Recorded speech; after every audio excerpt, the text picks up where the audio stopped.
bases dropped on another edition of the SDH Watchalong series. Welcome to the quarantine edition. This is what we do when there's no live soccer to talk about or get ready for a game this weekend or international matches or any of that.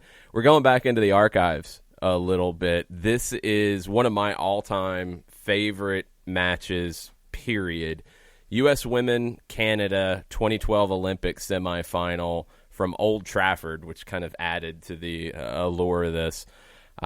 You know me, I'm Jason Longshore. You know John Nelson over to that side. He'll probably be a little bit behind the rest of us watching this. You also know somebody who we haven't talked to in a minute, Kelly Francis, on the other side. What's up, Kelly?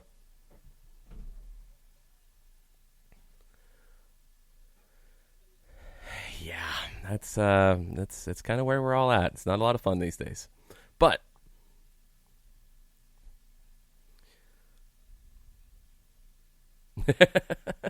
dogs can transmit it. You have to be worried about that, but they can't get it.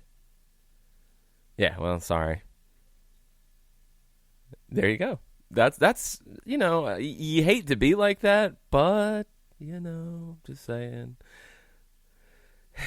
It's true. It's true, sadly. Well, we'll try to have a little bit of fun for a couple of hours here. This game is a little bit of a long one. No spoilers, even though you probably can look this up. But this was a fun one. The video, we've shared it on our Twitter. I've shared it on my Twitter as well. It's a pretty easy one to look up on YouTube if you are trying to watch this along, either live or later on.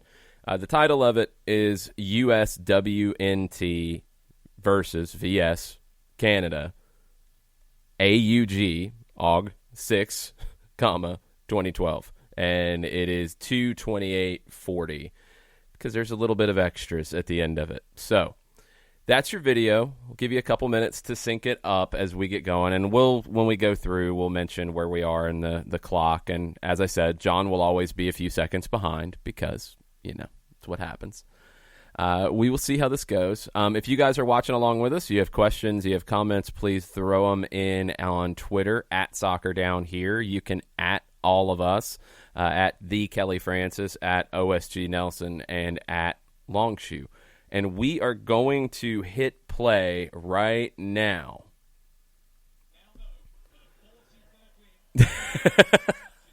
And now Kelly's already behind us.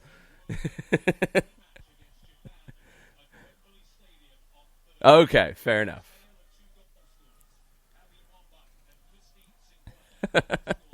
And this is the NBCSN broadcast. So we've got Arlo White and Brandy Chastain on commentary. You can hear it a little bit in the background of me. And they don't waste much time here to get started. Go ahead, Kelly.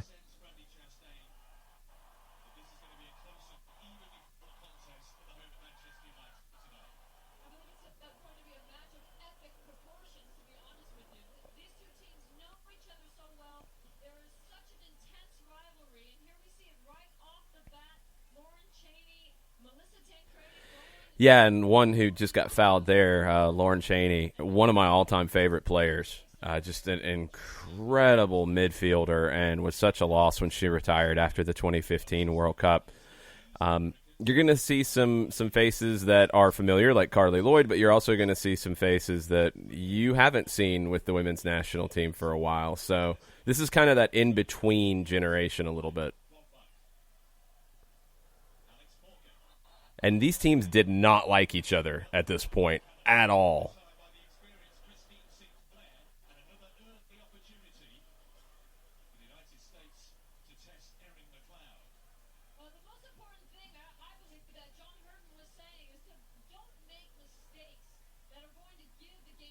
This was the height of the rivalry to me. This is when Canada was at their absolute best, and they were right there with the U.S. I think since this, probably this was the height of Canada's national team, because they weren't as strong in 2015 when they hosted the World Cup, and they weren't as strong in the last World Cup.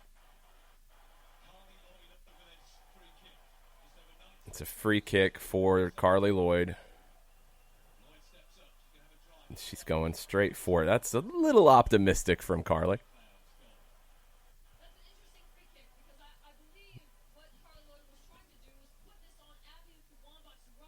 I have to disagree with Brandy Chastain. I don't think she was trying to put that on Abby Wambach's run. I think she's going for goal. Yeah, she didn't. I think she was going outside of the foot and didn't hit it. Yeah, absolutely. It's one that could have turned into a shot cross. Not quite, though. All right, so we're just over 2 minutes in. We've already had fouls. We've already had a free kick. I mean, this game's end to end, and it only gets more bonkers from here. So there is an Atlanta connection here. Melissa Tancredi, who plays for Canada, she played for the Atlanta Silverbacks women about 5 years before this. I want to say it was '07, maybe '06. She played in the W League for the Silverbacks.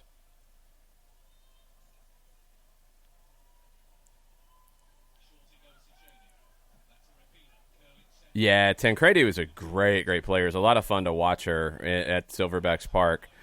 She's also very, very physical and has no problem dropping somebody.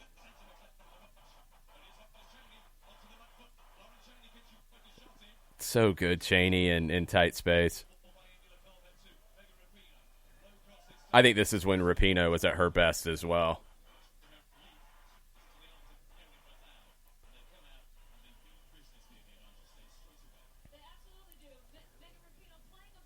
So the starters for the U.S. in this one, it was Hope Solo in goal, Lapelbet, Rampone, Bueller, Kelly O'Hara, Rapinoe, Lloyd, Cheney, Tobin Heath, Alex Morgan, Abby Wambach up top.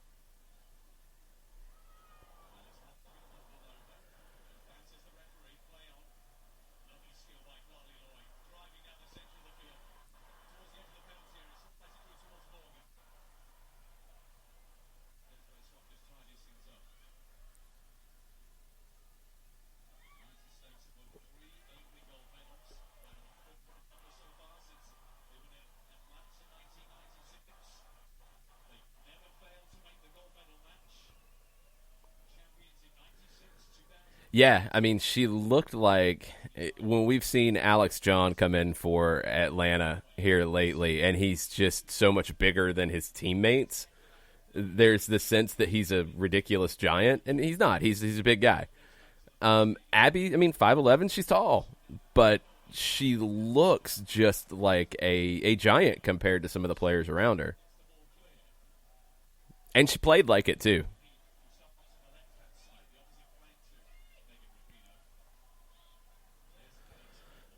Well, see, I saw Abby play in college when she was at Florida when they came up to play Georgia, and she didn't have the artistry at that point. I mean, it was strong, it was strength, it was just she was imposing. This is around the time that I think she was starting to find the combination of both, and she could use her size, but had developed, I think, a little bit more of a hold-up game to bring others into the game. She wasn't just somebody who finished plays. She was wrecking people in college. Oh, my goodness.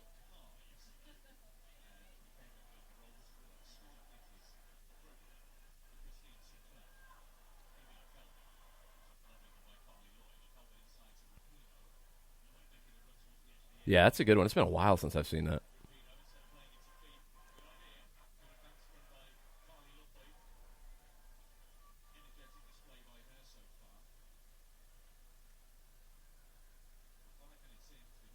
Okay, we are closing in at the 6-minute mark right now. Still nothing on the board just yet. See, there's Wambach coming back and winning possession and moving along. God, I mean, look at the tackles flying into this thing. Just a few minutes in, and tackles are flying.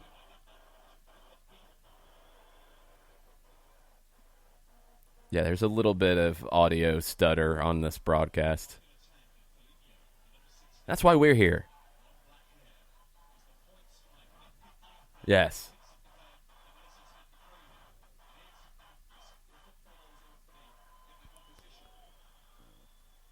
Here's Tancredi out wide. And she's another one who was very strong and could hold possession up, but she'd do it out from a wide position. And she had, as Kelly mentioned earlier, such a good relationship with Sinclair. They were so difficult to deal with. Look at that ball from Rapinoe.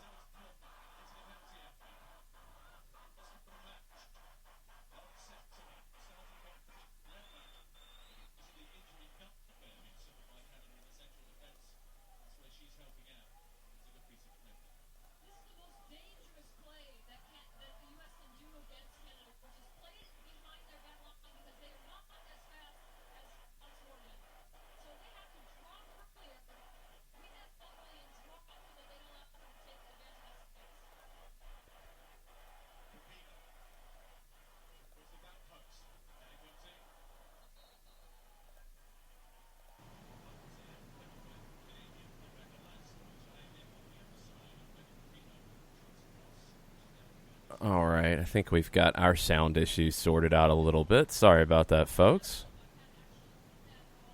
I'm learning all kinds of technology these days. I'm getting like the crash course that John should have gotten a while ago. Ha! It's an easy crack. I had to take it. Nothing wrong with that. There's no better time than right now to figure out, new techniques and new technologies. Yes. You got time to tinker. Yes. Tinkered quite a bit. So if you have not heard up until this point, John and Kelly, they're both hanging out too, watching the game. I haven't just been talking in space, losing my mind. What a ball from Rapinoe. Yes. Morgan just couldn't get on the end of that. That's what you're looking for from Rapinoe. Obviously on the sides. I mean, that's something that she's done time in and time out. But what vision? God, I love that woman. I'm sorry. There's going to be a lot of love for Abby Wambach and Megan Rapinoe in this match. Not that there's anything wrong with that.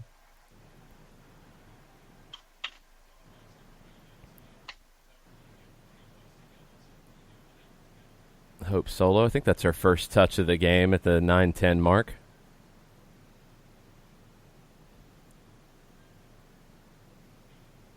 Now, what's interesting about this match, especially with Hope Solo, is that she, leading into this match, had played, over 6 hours of football, obviously, with these girls, and had a scoreless record at that point in time. So this is when Sinclair really shows her dominance and being able to overtake, one of the greatest goalkeepers, I think, for U.S. history, period, disregarding men or women or gender in general. Yeah, I'll put Hope Solo up as the greatest female goalkeeper in the history of the game. And I totally agree in terms of just national team play, men and women for the U.S. Hope Solo at her peak was as dominant as anybody we've seen. I agree. So, question Bartimus to the floor Prime, I got there it. you go. Bartimus Prime asked the question, was this the best era of Canada's women's national team? What do you think, Kelly? I would have to agree. I would absolutely have to agree. I mean, you have Sinclair that was clearly not, I don't think, at her peak. I mean, she still had great tournaments after this, but, she at that time was the 7 times already nominated nominated and won Canadian Player of the Year. She was already, a 5-time nominee for FIFA Player of the Year. I mean, you have Sinclair at the tip of the spear in a very organized defense for Canada. I definitely think it was one of the leading into the World Cup after this, they just weren't as dominant. So I think you're looking at this particular sliver of time, and they definitely were, for me, the best version of the Canadian women's team that we've ever seen. Yeah, I think so. I mean, before this, they had finished 4th in the 2003 World Cup. They hadn't made it out of the group stage in any of their others. They played in the Beijing Olympics in 2008 and finished last. And they got 3rd place here. They also got 3rd place in 2016, but some of that is down to the U.S. crashing out in the quarterfinals. I mean, that's unexpected. I think this 2012 run for Canada was the most dangerous that they looked.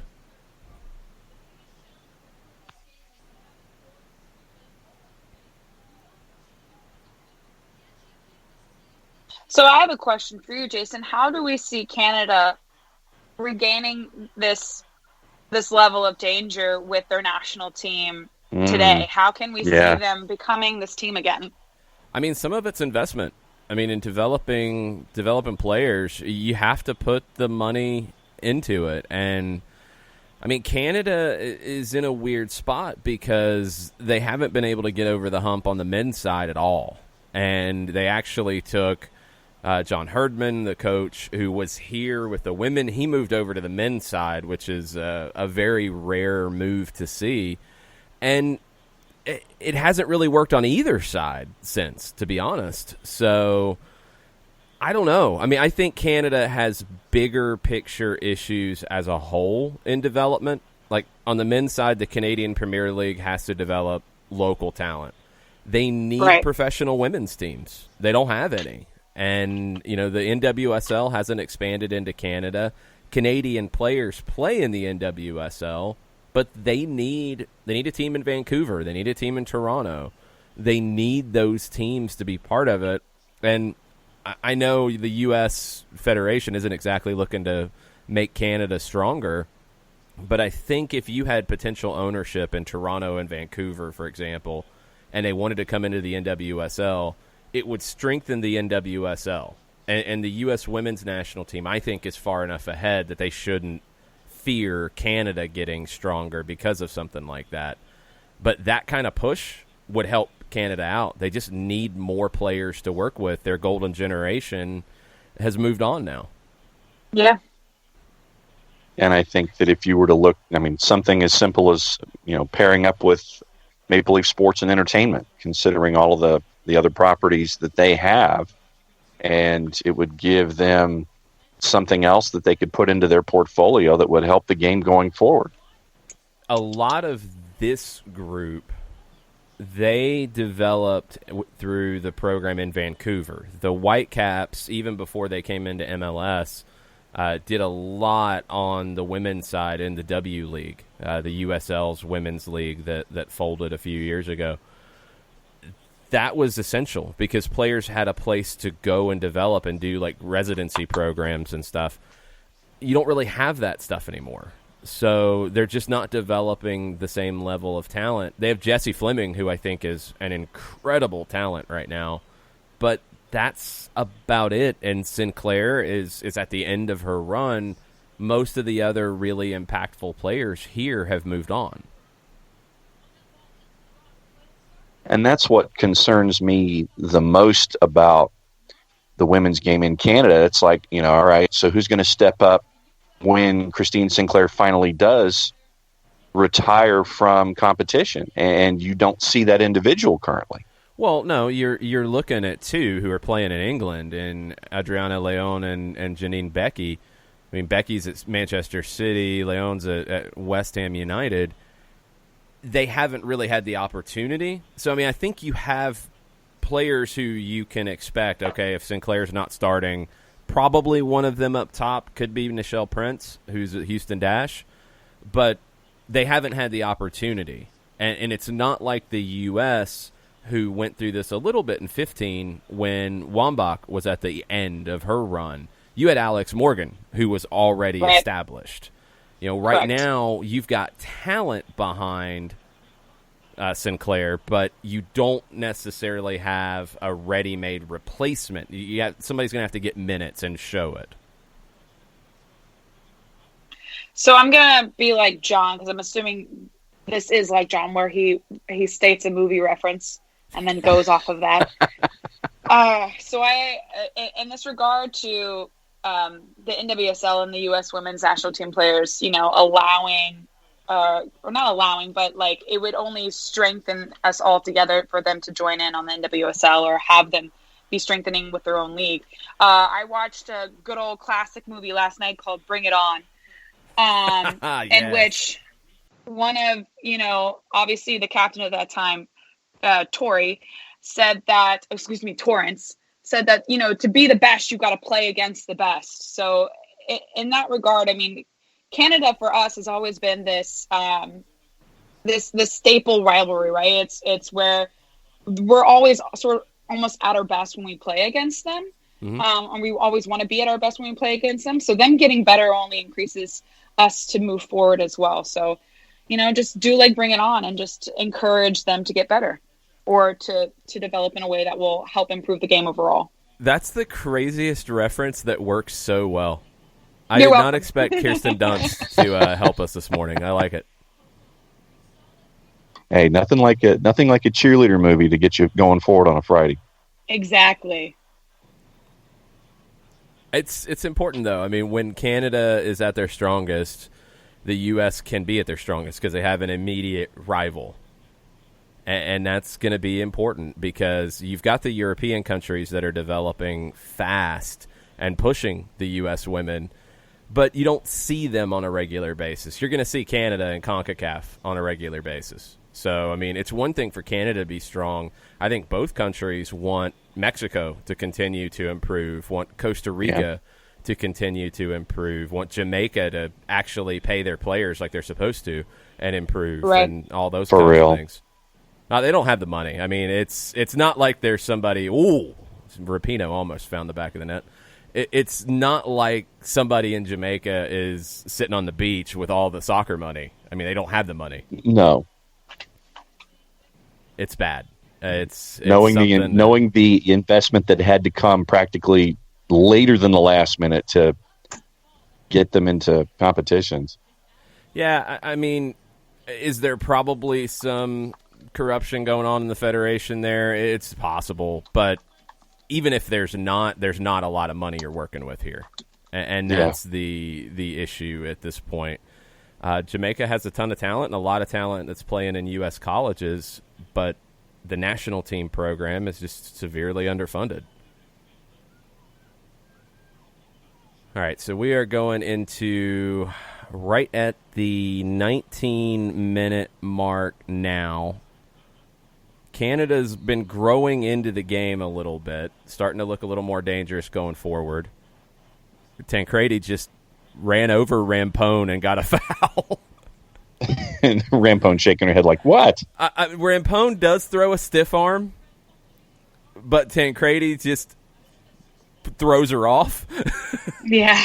Got a bit of an underhook going. Well, I mean, there was the initial foul. Rampone did throw the stiff arm.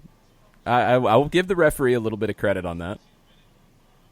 And then Tancredi just takes her down, though. Oh, yeah. No, you're not going to stiff arm Melissa Tancredi.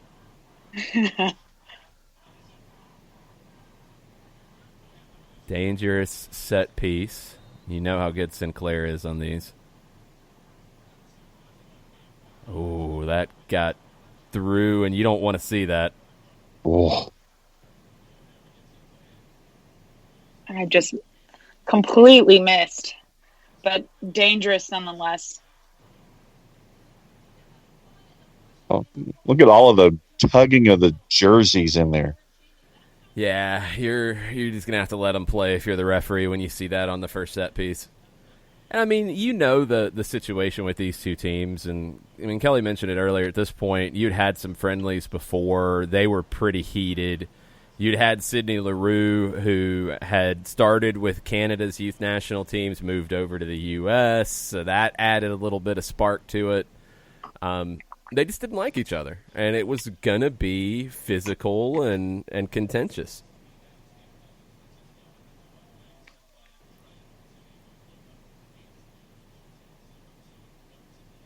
Wambach looking for the flick on, but nobody made the run for her.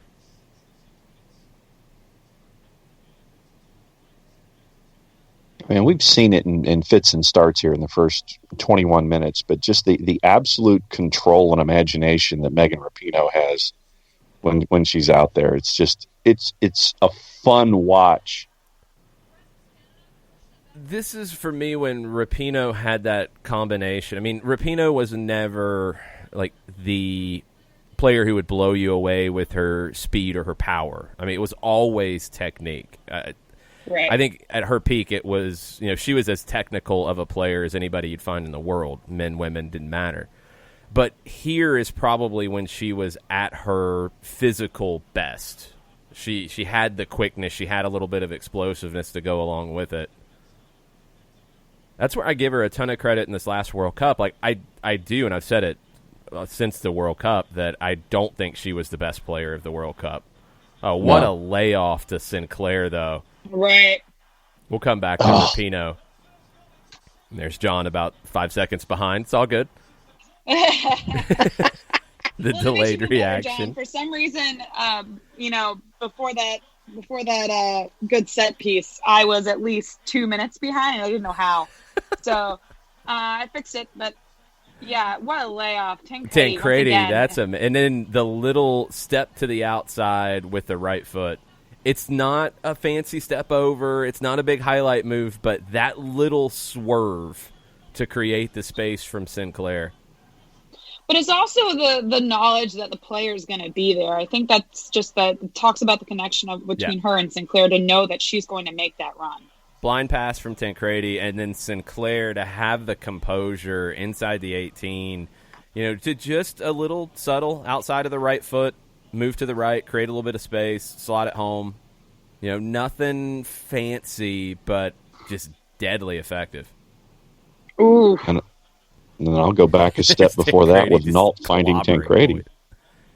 Sorry, Tancredi's just kicking Lloyd all over the field right now. She's bulldozing at this part in time. Yeah. But I love it. Yeah. That's a good verb.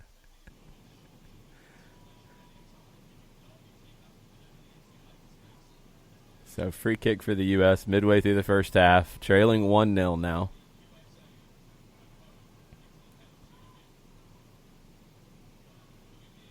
Yeah, that was something that the U.S. had at this point with Wambach, that you could just, lump a ball into the 18 and let her go up and try to knock it down. Didn't really have that as much in the last World Cup. There was a missing of a dominance in the box. I mean, Morgan is incredibly gifted with her feet. I don't think that she would be the first person I'd look at to, obviously go in for a header, but that is something you were missing a little bit. I mean, you got that in the weirdest way with press, with her ability to come in, and the same with Julie Ertz. I mean, Julie Ertz, when you have that ability to get her into the box, and then she's not doing her responsibilities in the midfield, and you have her to be able to get on the end of a set piece, then that's who you look for. She, I guess, would be that replacement, that dominating presence replacement for Wambach. But yeah, I mean, that's sort of what you're missing on this end. I thought Ertz was the best player in the last World Cup for the U.S. Oh, she was by far. Yes. I think Rapinoe won the awards because of, I think, the off the field, but also she scored big goals, a lot from the spot. Ertz was the most important player for me. You mentioned the physical presence for the U.S. in the last World Cup. I think somebody who unexpectedly provided it was Morgan.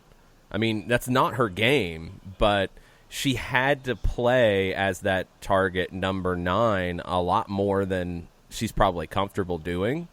And she took a beating. I mean, she took a beating in that tournament, but her presence was a huge help for the team to be able to do everything that they did. Well, I think it's so interesting for those watching what just happened. I mean, it was clearly not a handball, and I think it was also kind of interesting because you see Rapone sitting there looking at the ref being confused too, but being like, we'll take it. And that's sort of when we get later into this match, I do want, and I know, Jason, you're probably fully expecting to have to talk about certain calls that will be made in this game. But the officiating of the game and where it sits then and where it sits now. So far, 26 minutes in now into this match, it's been okay. I mean, there's been a couple calls that you wonder about, but that's great from Solo. Just holding her ground, waiting it out.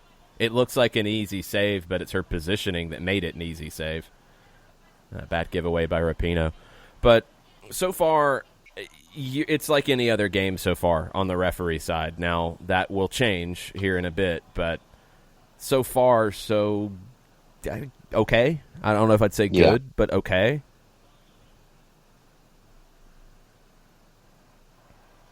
So that goal kicked the U.S. into another gear. It did. Definitely see the pace, despite the wave going on behind us. See the Yeah. pace picking up in their head. Can we just outlaw the wave in general? It is what it is. It's a fan thing. It's people want to feel like they're being a part of every other fan in that place. It's something that's just been continuously happening for sports since the dawn of time, maybe even at the original Olympics when it was going on. So I don't know if there's ability to ever stop the wave because somebody's going to start it, and then once it starts, it just can't stop. It's like that song that never ends. It's when Just people started at the wrong time. Yes. Oof. Oh, no foul. Rapinoe doesn't get it. She was looking Nope. for it a little bit. Yes. She was. She sold it very well, though. I mean, to me, at least. But and see, then she there got you that go. one. Yeah. And that's There all you part of go. the process is, we always have this conversation about Barco or Pitti and, they go down easy. Well, they go down, so they make sure that they get that one, which I don't think she tripped her. She came in studs up. Matheson might have gotten a little bit of her, but because of the complaint on the last non-call, she got this one. Right. It's all part of working the referee. Building your case.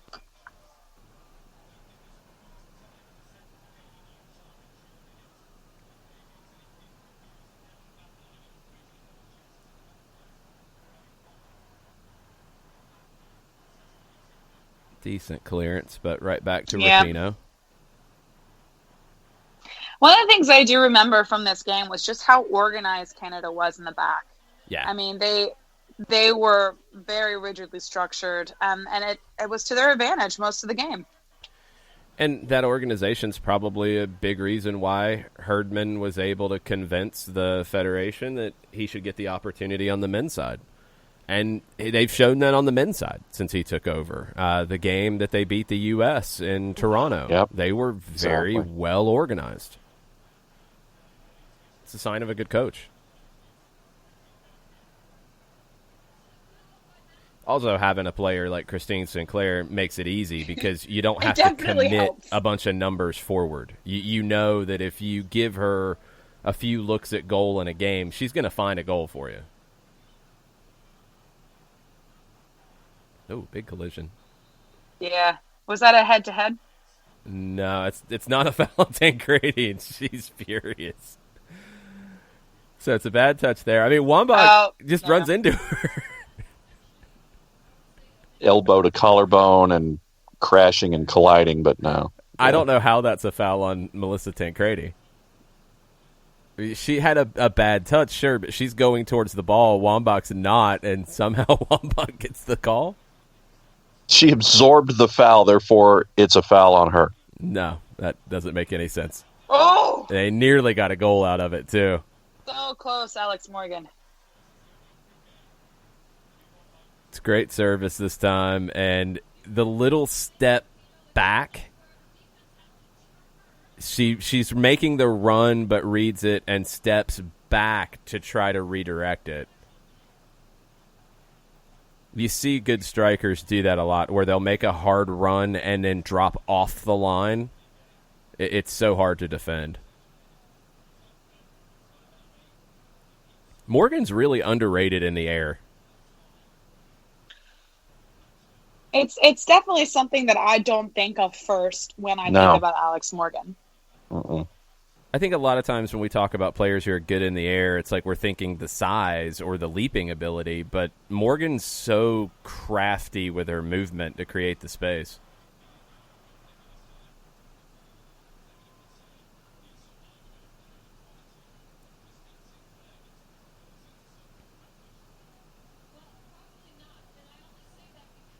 Carly Lloyd dropping very deep to get on the ball. Yeah.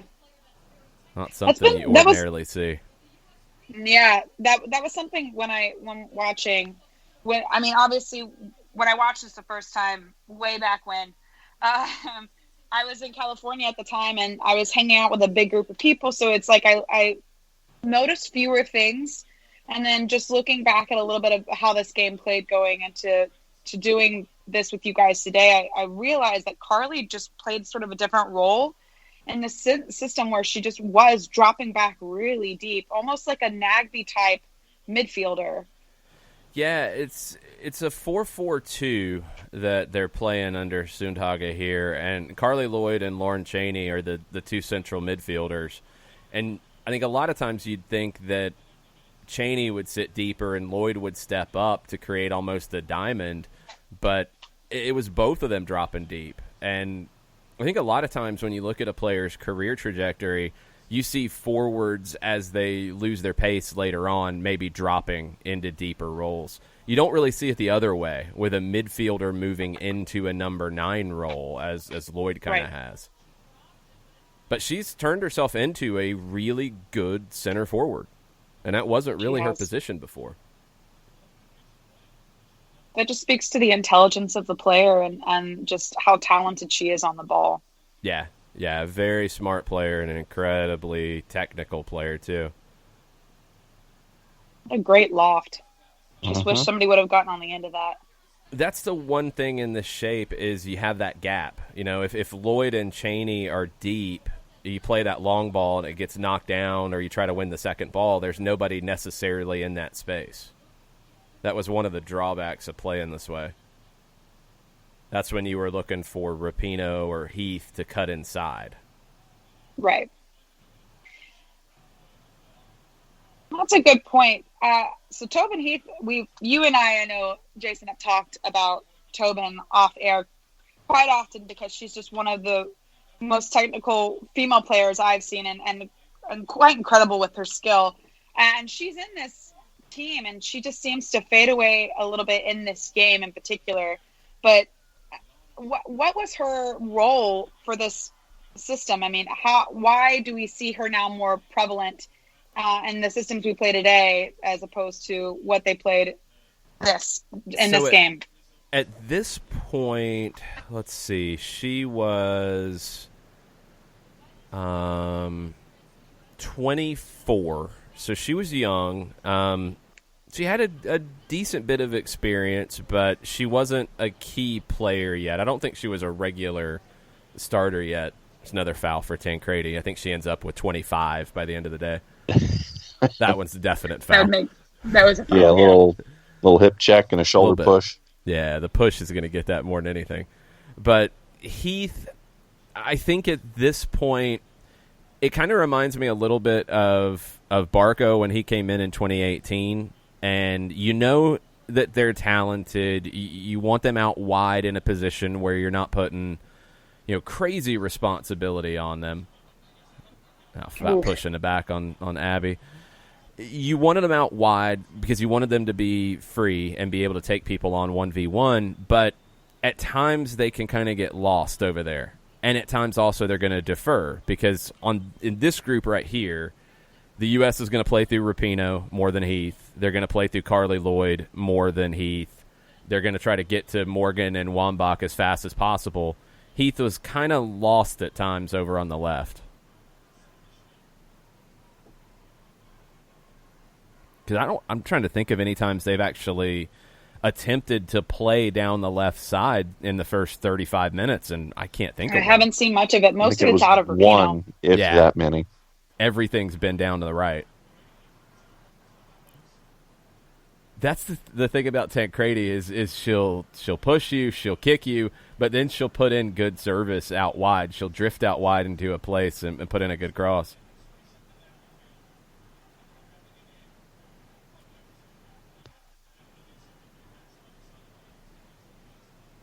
So Canada gets the goal. They survive the initial onslaught, and right now they're looking pretty good for where they are. They're probably pretty happy about their positioning in this match at the moment. Yep. Yeah, there hasn't been a lot of giveaways from Canada. I mean, it's just been a loss of possession in the run of play. Yeah. So they're very structured at this moment. That one got by, and there's Tobin. The giveaway. Oh! See, that's where a player who you've kind of forgotten about a little bit, switching sides, and she pops up in open space. It's misplayed by the left back, but that's perfect service. That is perfect service. Oh, sorry, it's Morgan who had drifted out wide. It is Morgan. That's right. That's perfect service from Morgan back, not just putting it in the mix. That's putting a name on the cross. She's not just lumping it in there to hope somebody gets on the end of it. That's getting her head up and seeing where Wambach is and playing it into a place into her run.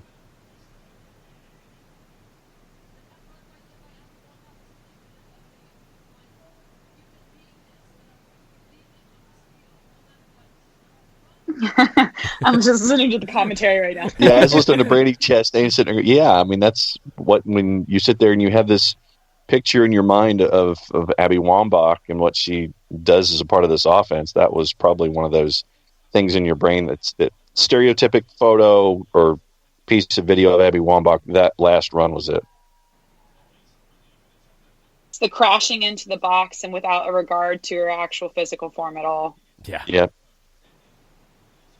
It's very Joseph-esque in some ways. Absolutely is. That's a big header in front of Sinclair to win.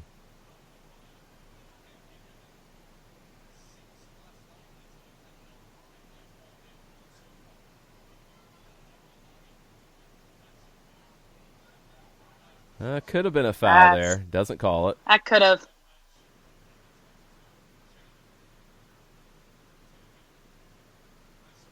Oh, there's Tobin. Oh. Yes! Morgan just won it back. Yep. Scrappy. Still on it, though. The now infamous Rapinoe crosses. Cheney trying to hit a bomb. Couldn't quite pull it off. I don't know why I am always shocked with the amount of power that Rapinoe has behind her foot, but it's just like sometimes I don't know how I forget that she's got that foot, but you've seen it now already a couple of times where she's, bombing up the right side of the field and just rockets it into a position where there's a player there, it just doesn't connect. She has such a quick delivery. She doesn't need like a big wind up to get power on it. She can hit a powerful ball with a short back lift. And the one that I'm reminded of is obviously the one against Brazil where she was looking for Wambach, and there's the Abby Wambach inside the area that we're reminded of too. Chris Hutchison said, I loved Abby Wambach. What a physical presence she brought to the penalty area. I mean, it's right there in that description, the physical presence. I mean, I was talking about that when we started this, just how just monstrous she feels inside the box. It doesn't matter if she's actually, a tall person or anything like that. She just has such a power and a possession. When people are around her, it just makes her that much more lethal as a striker. She scared opponents. And you see it here. I mean, she's, 40 yards from goal, coming back to try to win a long clearance and earns a free kick. Yep. You had to know where she was, and you had to know you were in for a battle, and it would get in defenders' heads.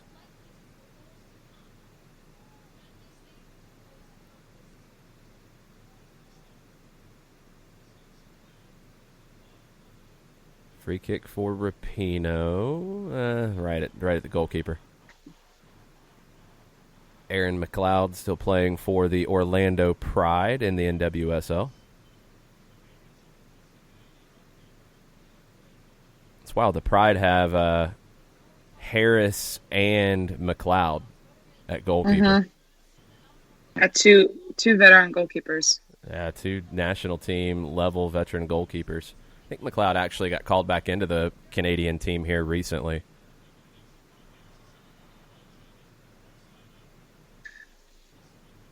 Good idea.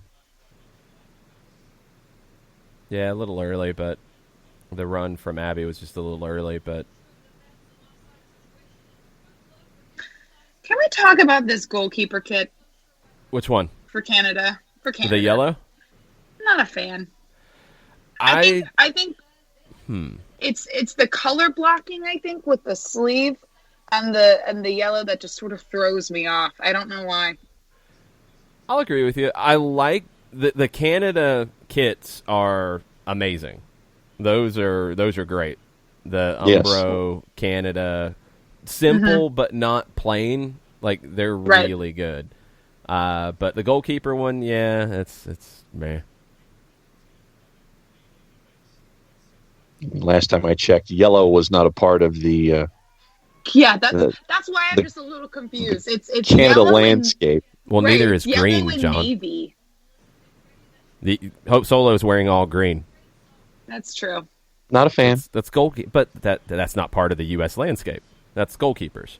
You can still make a goalkeeper kit that has nothing to do with the color. Oh, nice work from Lloyd. Yeah, no, that's great possession and from Carly Lloyd, just making sure to retain the ball with two players against her.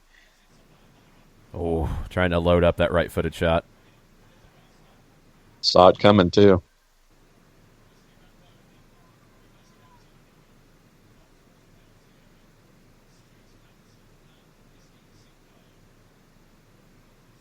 So the U.S. getting a little desperate here. It almost feels like a little disorganized as well. Yeah. That'll happen when you start to feel it a bit. You've been trailing for a while, and you're getting a little antsy to try to find an equalizer. It can work. It can create overloads, but it can also make you give up a goal on the break, which they almost did. Canada didn't really manage that counterattack very well. So that's a nice build up there with Morgan and Cheney and now Heath. Good work to open space. Rapinoe shot blocked. That's a good foul, though. That's a professional foul right there. Cheney was a player who I think at times didn't get the credit she deserved, but yeah, you're dead on. That's just a smart foul to make right there to prevent the break. And you had her on your Hall of Fame ballot, didn't you? Yeah. Oh, she would absolutely be in it for me.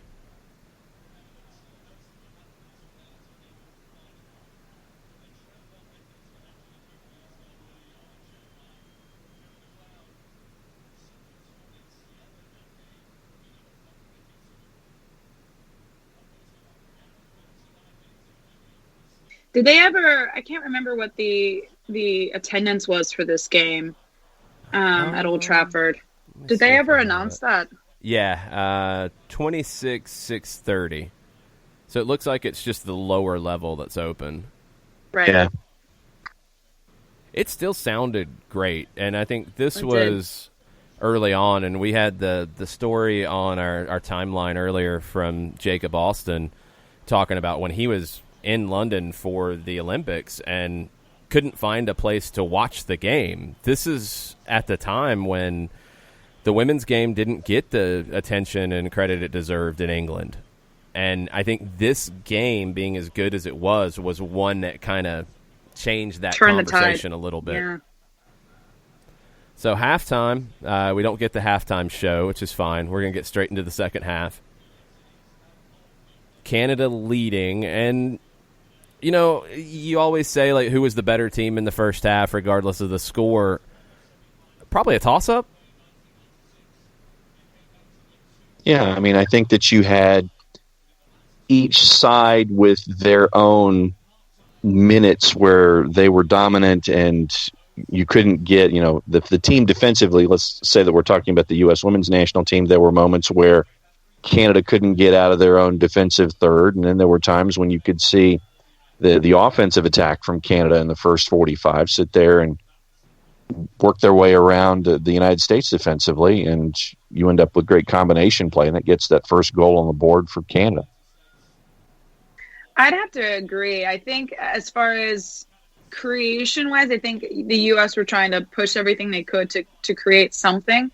I think if we're looking at just the ability to maintain composure, to maintain, a sense of structure in the back, I think Canada had a great first half. I mean, they didn't need a lot of chances to create what they created. I mean, they got one on the board, and they're playing it very smart. I think, like Jason said, the U.S. felt like they got a little bit desperate at the end of that first half. But this is where the great teams go back into the locker room, and they have a discussion, and they talk about what needs to happen, and then this is where you have to create the magic again. You've got another 45 minutes to turn the game.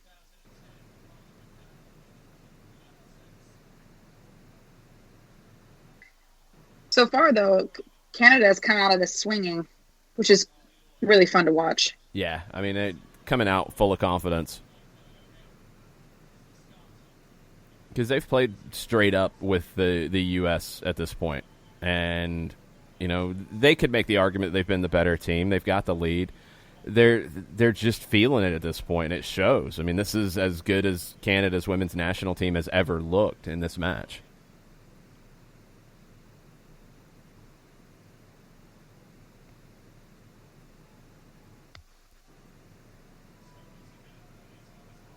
So since we talked about the Canadian goalkeeper kit, let's talk about the Hope Solo's kit, because I know that it's not necessarily in the U.S. landscape, as John was saying, that nor is the Canadian kit. But it is quite nice. It almost looks like a rising sun on a green uniform. I was thinking polka dots. Oh. No, it's not polka dots. There's like one circle. One big polka dot. But polka Very dots Joker or Riddler-esque. Oh, Morgan just hacked down from behind. Yeah. She had the corner, too. Yeah, she had turned it. Yeah, grabbed her hip and then couldn't get her with the grab, and then got her with her legs. Yeah, falling off balance a little bit, too. One thing you got to remember, and you see it on the Canada kit there, and you see it on the close-ups of the U.S. kit, they couldn't have their federation crest on Olympic kits. Like, you can't have that. So the U.S. kits, I think, are just completely plain. They didn't even put, like, a U.S. flag or USA or anything on it. Because if I remember right, on that Hope Solo goalkeeper kit, on the regular one, the crest is in that circle. So it looks like it actually has a little bit of meaning for some reason. Really poorly taken free kick.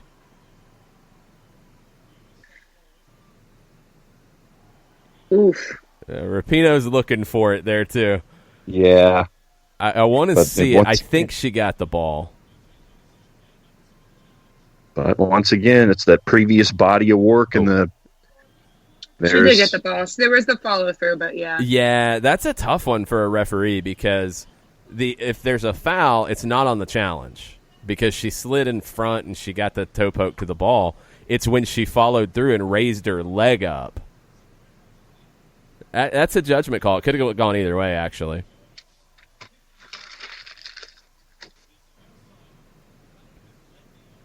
God, that's good work from Canada to play through two right there. But then they give it away. After the good play, it's a giveaway. Oh. That would have been an incredible goal. She'd be able to pull that one off, falling backwards.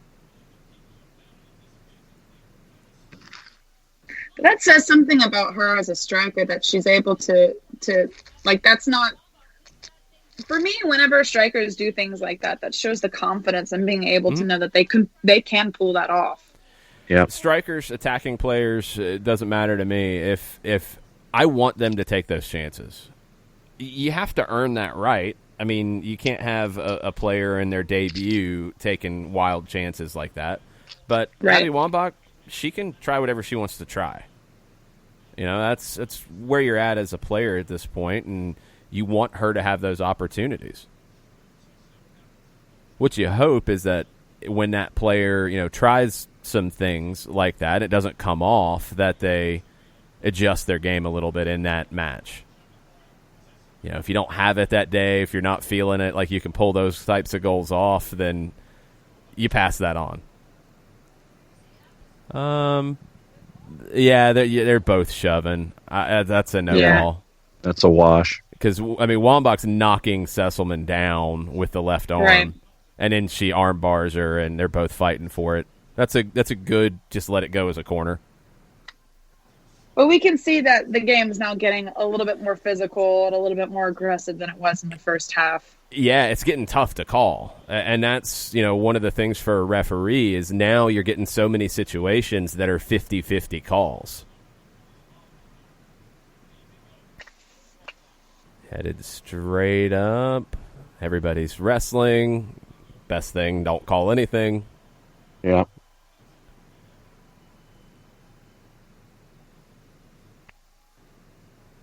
Tancredi's just flying in there. Oh, sandwiched. Yeah. Oh. The Malachi Crunch on Abby Wambach. What reference is that, John? I believe that's a Happy Days reference, sir. Wow. Okay. You went back into the 70s for that one. I didn't know either. It's all I right. had no idea. I know some old references. I don't know that one. Yeah, that was the Demolition Derby episode with Pinky Tuscadero. Okay. Yeah, Pinky was trying to win the Demolition Derby, and the Malachi brothers' finishing move was always go into their individual cars and pin the favorite in, so the Malachis would always win. They called it the Malachi Crunch. I'm sure that's what Tancredi yelled as she was coming in to knock Wambach over. And that's what you had to do. You had to yell Malachi Crunch. Of course. Oh, good ball from Heath. Good. Right. Absolutely. You wondered where Tobin Heath was in the first half. Started to appear a little bit at the end, and then that's a great cutback. Morgan just couldn't get on the end of it. Yeah, I think she was trying to settle it and turn. So, okay, 8 minutes into the second half. It's 52-55 now. After that initial flurry from Canada, it's been a lot of U.S. really pushing them back. And that structure that Canada has had has seemed to just dissipate just a little bit just because the U.S. are really pushing. Yeah, and it's then, just been pinned in. And then, this is what I'm talking about. Megan Rapinoe. It's just a perfect ball that you can't really deal with everybody crashing in. It's just so perfectly placed, and it just curls. It's like waking up in the morning and just somebody just bringing you a glass of champagne and you didn't even ask for it. You know? Oh. Yes. I'll take one mimosa. I want some orange. Yeah, I was gonna say the mimosa. A little orange juice to go with. But this is what happens. Kind of champagne it is. True, very true.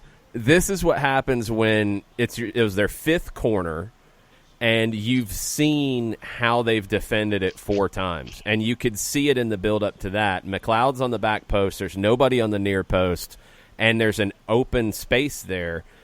Rapinoe, I don't think is trying to go for the Olympico there in the Olympics, which is perfectly fitting.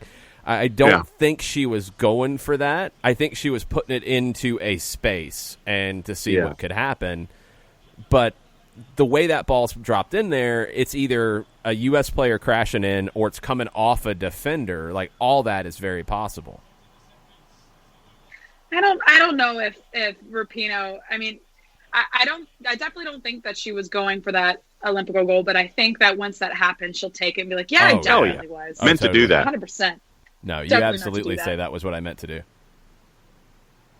And Chris Hutchison, in referencing McLeod's kit, says that the Canada goalkeeper jersey knockoffs remind him of the Killer Bees from the early days of Saturday Night Live. A little bit. It also feels very Real Salt Lake-like. Yeah, it could work for that. Rachel Bueller's reaction is hilarious.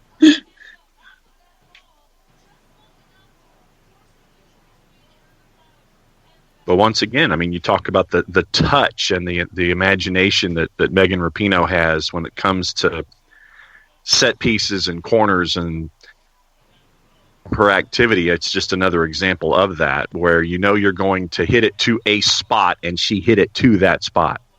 Yeah, I mean, that's the technical ability of being able to call your spot. And you saw that Canada wasn't putting anybody on the near post. So you put a ball in there and force them into a difficult play. Just so happens you put the ball actually inside of the near post and in the goal. Right. And then this is where the game starts getting really interesting. So, oh, yeah. This is where we start to get chaos. Yes.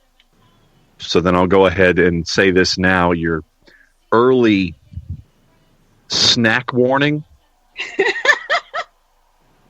Oatmeal cream pie and Dr. Pepper does not go well together. No. Who would have thought to try that, John? I'm not an oatmeal cream pie guy, but... Oh, Little Debbie oatmeal cream pies? No, not a fan. I love me some oatmeal cream pies, but I never would have thought to try it with a Dr. Pepper. It's not a good mix, and it's also not a good mix with Mountain Dew, and so I tried to do something different. It didn't quite go. Oh, okay. I was like, you're drinking Dr. Pepper and Mountain Dew?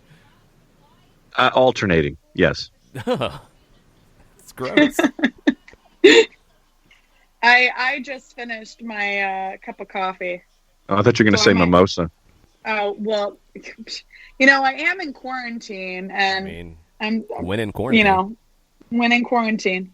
But sadly, no, there's no mimosa around. Figured as this game continues to go sideways, you might need a mimosa. I might need one, for sure. For sure. I remember how much I needed one when I was watching this the first time. So we'll see if I can get through. Yeah, I think it was around this point when I was watching it. I was at Diesel Filling Station in Virginia Highland, and I think it was around this point that I'm like tweeting and putting on Facebook and like texting people like, yo, you need to come up and watch this, because I think it was a 4:00 start. Like, I mean, it was in Manchester, but it was a late start over there just because the Olympics, you get crazy, time zone things and game times and event times. It was like 3 or 4 o'clock. It wasn't like a normal 2 or 2:30 kick from Europe. So It was later, and people were starting to get off of work around this time. And it's like, no, you need to come here. Happy hour now. Oh, I miss people. Yeah, those were the days. Those were the days. Oof. Great idea from the outside of the foot. Yeah, trying to drop it in and give Morgan or Wambach a chance to get there. That's something that's, a heart attack for most goalkeepers is both Abby and Morgan crashing the box like that. Yeah.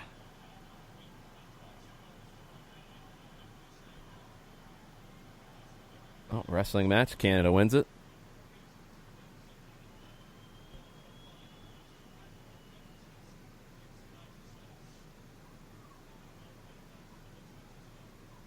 That's a good ball down the line to Sinclair.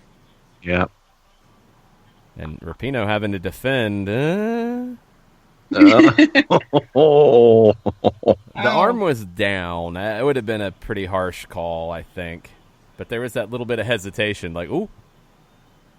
And we got a yellow card. Tarjeta. Yeah, this is where, I mean, at this point, you've tried to let it play. You're in the 60th minute. You got to start using the cards a little bit.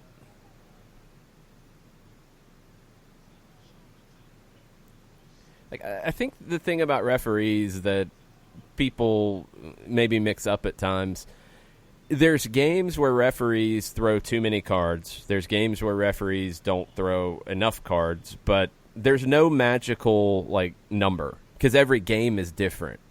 Right. I mean, some games referees don't need to throw cards. Some games you got to throw every card you can find. I mean, the Portugal-Netherlands game in 2006, the way that game played out, everybody wanted to kill the referee on it because I think it ended up 9v9. But go back and watch the game. I mean, there should have been a whole bunch of cards. That's the way the two teams played. As we are aware, there have been games that have been played that, doesn't feel like any cards were pulled, and that definitely should have been pulled. So yeah, it's oof.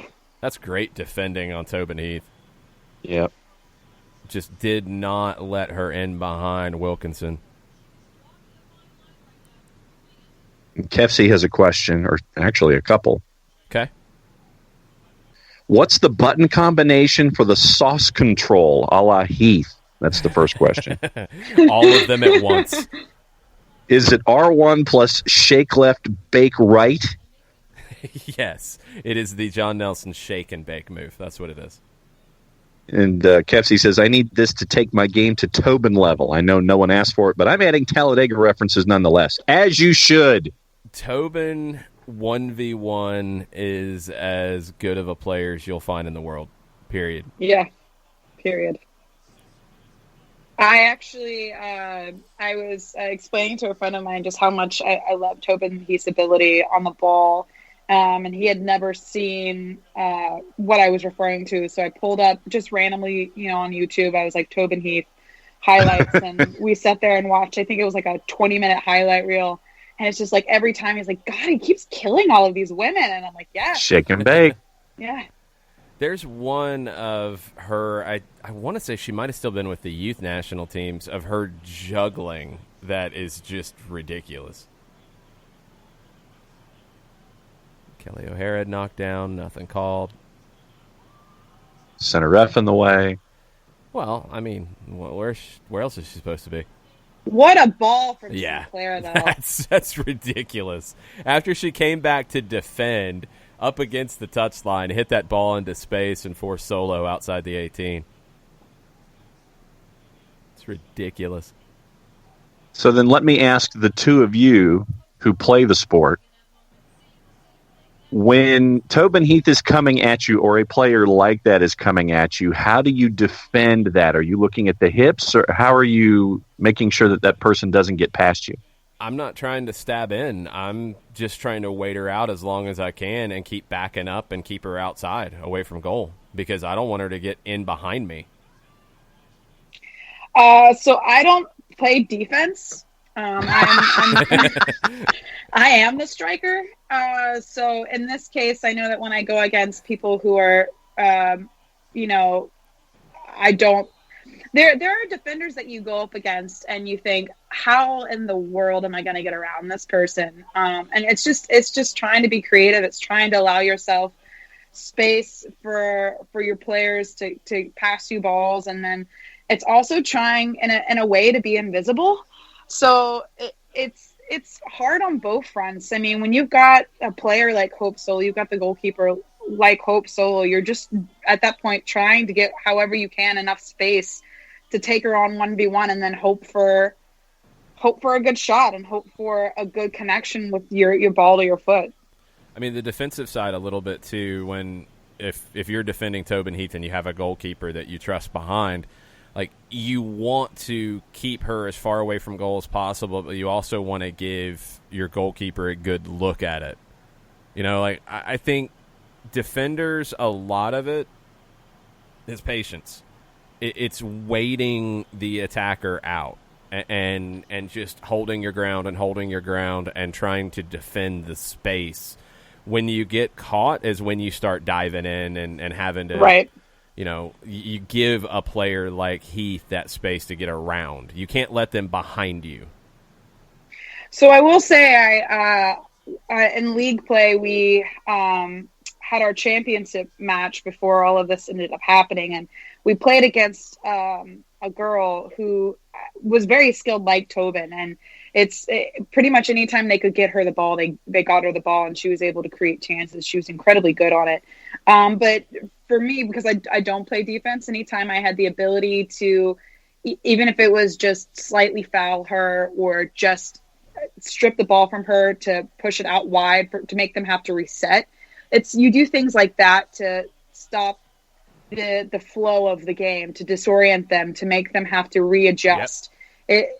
It's trying to play it to your advantage at all times. No, it's 100% part of it. I mean, that's part of being a defender, is knowing when to foul, when to try to get in somebody's head a little bit. It's good defensive work by Rapinoe to force the turnover. Now it's just scrappy in the middle. 4 players around the ball at any given moment. Oof. That's a taking tackle from swipes. behind. Yeah. Yeah. Bueller comes flying in. Bueller at 5'5", playing center back. She did not give up an inch to anybody. That was Sinclair got whacked. Then Bueller hits another one. Yeah, that hurts. Right. Yep.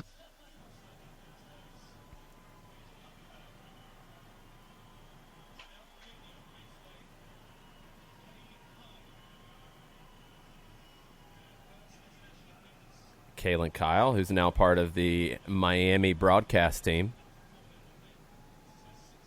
Saw that announcement yesterday. Yeah, I like the crew that they put together.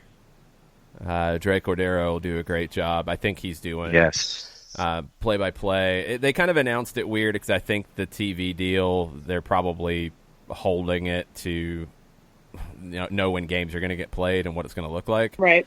But yeah, they'll be on TV. It'll be Cordero on play-by-play. I don't exactly know. God, and there we go. Oh, Sinclair. Yeah. God.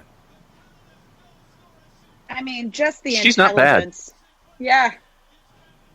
But it's the service again. So you've had the foul, you've had the substitution. Sometimes teams get a little bit flat.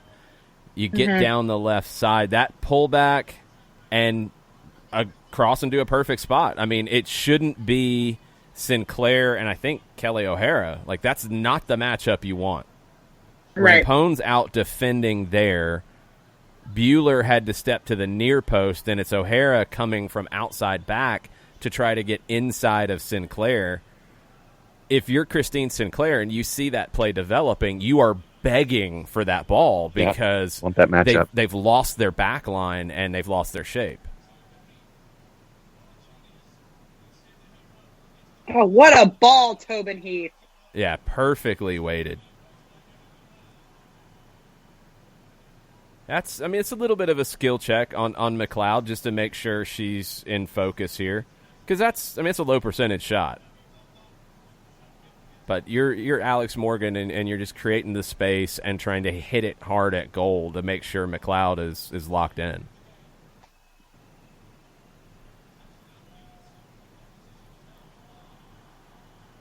Good reaction to that because it wasn't a bad ball from Canada.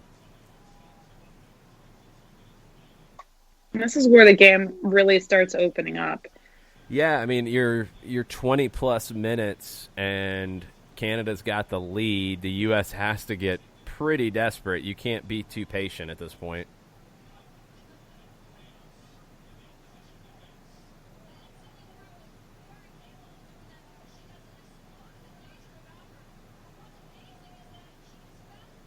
So there's a lot of space in the middle because you've got Morgan and Wambach up so high, Heath and Rapinoe out so wide, and that's creating some gaps for the U.S. that Lloyd and Cheney are trying to fill, but that's a big ask.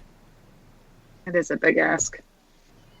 I think when the system works its best is when, so now it's on the left, and you got O'Hara and now Tobin Heath involved. Rapinoe's got to come inside and almost turn into a number 10, but still she's real wide.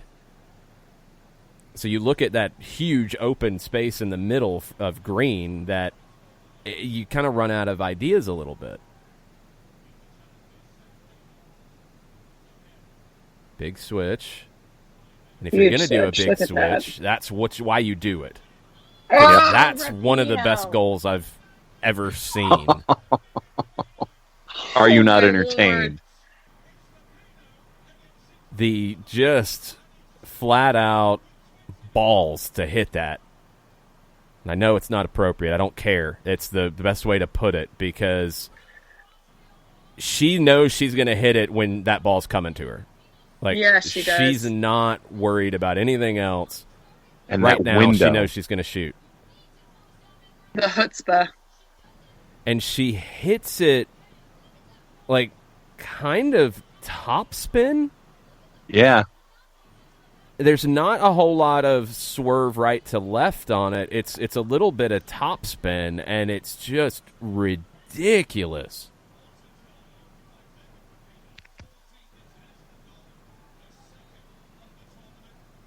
2-2, 20 minutes to go. But that's why you have her there. That's why you allow her to keep in that space. So then, and that way, Jason, as you were talking about with the formation they're using, is there another player then that should have taken on that responsibility to come in? Well, that's the thing is if your idea is to stay wide, for Rapinoe and Heath to stay really wide, you can't really go through the middle. You've got to go down the wing, then try to put in a cross to Morgan and Wambach, or when you can find that kind of switch, you have to find it. And it's hard. I mean, you're looking for a 60, 70-yard ball across from one side to the other.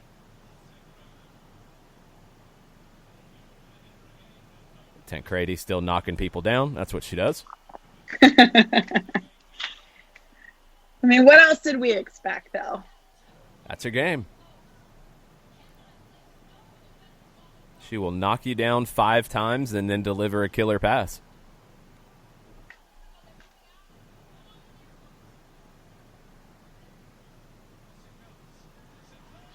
There it is again. Oh. It's good delivery. Sinclair. You don't get a body on Sinclair, which you have to in that situation. I mean, I think a lot of people have faulted, the back post, and we'll get a better look at it here. It's floated in. I mean, who is it on the back post? Is it O'Hara? She steps. Yeah, it looks like it's O'Hara. Is it? No, it's lapel no. bit. She steps up, and that's what loses the angle for her. So it is a mistake, but the bigger mistake is Sinclair being able to get that header in the first place fairly clean. So what, 6-7 minutes and you've got 3 goals? Yep. Yeah.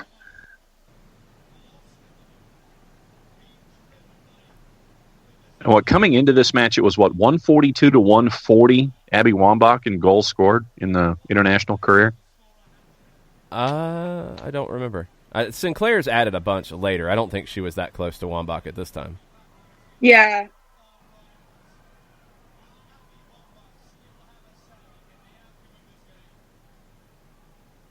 Absolute bonkers, emotional swings. I mean, you get the goal to go for Canada to go back up 2-1, then Rapinoe with a world-class goal, and Canada didn't flinch. I mean, that's where you have to give them a ton of credit. They just immediately answered back. But now that's what great teams do. Yeah. And you're just especially on kind of when raw they're emotion able right now. to connect. Yeah, for sure. Yeah. Whoa, that little move from Rapinoe. The header to herself. And then the goal. Yeah. And how many times do you think that she has practiced that to have that in her arsenal, knowing that it was going to be there? Well, you hit, I mean, in that one, it's not quite a free kick, but you hit shots from that spot on the field over and over and over again. And just to know that you kind of have zones. I mean, it's not exactly like a 3-point shooter where you've got certain spots on the court that you feel more comfortable in. But, I mean, you kind of have an idea in certain spots on the field when you receive it. Like, this is a spot where I can turn and hit, and it's a spot that I feel comfortable turning and hitting. Whereas on the other side, maybe she wouldn't.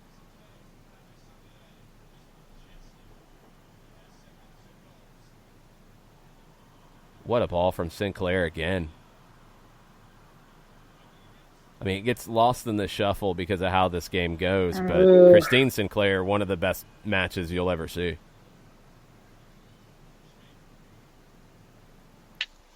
I mean, if you go back and you look at articles that were written about this game, I mean, yes, of course, the U.S. got the result at the end and they moved forward, but a lot of what was discussed was just how incredibly skilled Sinclair was, how well she did in this match. I mean, that's the biggest takeaway that everyone had out of this game was just Christine Sinclair with the hat trick, with the vision. I mean, she was Canada's fulcrum. I mean, that's who they leaned on this entire game. All right, so now Sundhage is changing the shape. You've pulled the right back, and you brought on a forward in LaRue. I think they went 3-4-3, but we'll get a better look at it here in a minute.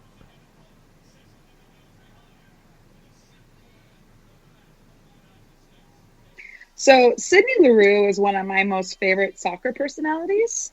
Same. Ever. I mean, if anybody hasn't been able to check out her Instagram or when she posts things, incredibly hilarious woman. They did a wonderful documentary on her about when she was pregnant and the struggles that she had as a female player for the NWSL and how that all panned out. And then she, did this article about how childcare is expensive and it's sort of basically what her salary at NWSL pays for childcare. It's quite fascinating, and she's been very open about all of it. But if anybody wants to see some true honesty about what it is in the life of a NWSL player, Sydney LaRue will be who you want to follow for that. Okay, now here's where things get completely and utterly weird. And you can hear Arlo and Brandy, like, they don't know what is being called, because I don't remember seeing that decision 6 seconds called in a major match ever. And I haven't seen it since. It's bizarre to see it called here, and every bit of complaint that Canada has about that call is justified. It didn't even feel like that long. No. And I don't remember there being any kind of a warning for it before, so it wasn't anything that had happened before. How does that come to your mind if you're the referee? That's the part that I don't get.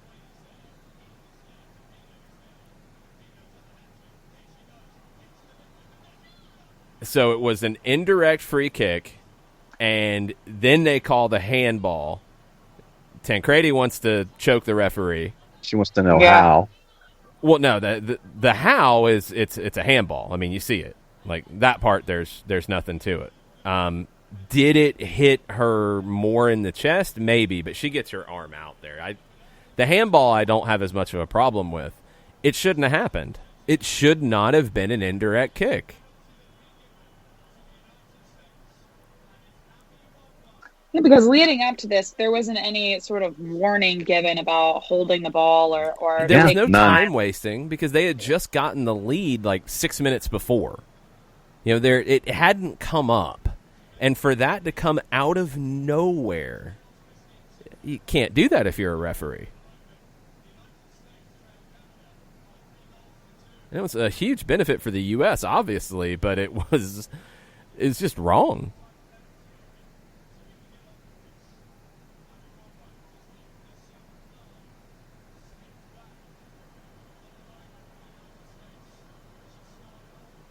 Tough to keep your head there with that little bit of a delay. Right. That's why she kind of went back to her routine one more time. That's perfect. It is. And McCoy guessed correctly, just, when it's that precise. Yeah, nobody's getting it. Yeah. You just can't. I mean, it's off the inside of the post. You can't get there. But no, that whole sequence shouldn't have happened. Yep, agreed. I honestly do not remember the 6 seconds or whatever it is, a goalkeeper holding the ball too long, wasting time, and an indirect kick. I do not remember ever seeing that in a game before this, and I don't remember seeing it in a game after this. Youth games, sure. And maybe a handful of times when it's been egregious. To do it here in a semifinal with the emotions that are involved, mind-blowing from the referee. I mean, it's a game-changing decision. Yeah.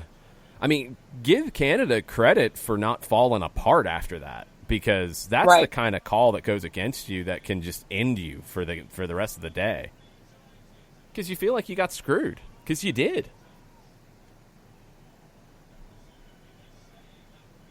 That was one of the things that Sinclair talked about after the game, was that, the team felt that they had, that they were the better team on the day, and that the U.S. just got lucky with the way that the game went.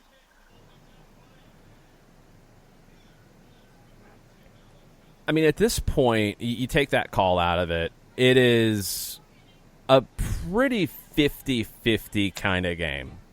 Yep. I mean, Canada had the 3-2 lead going into that call, but very even game.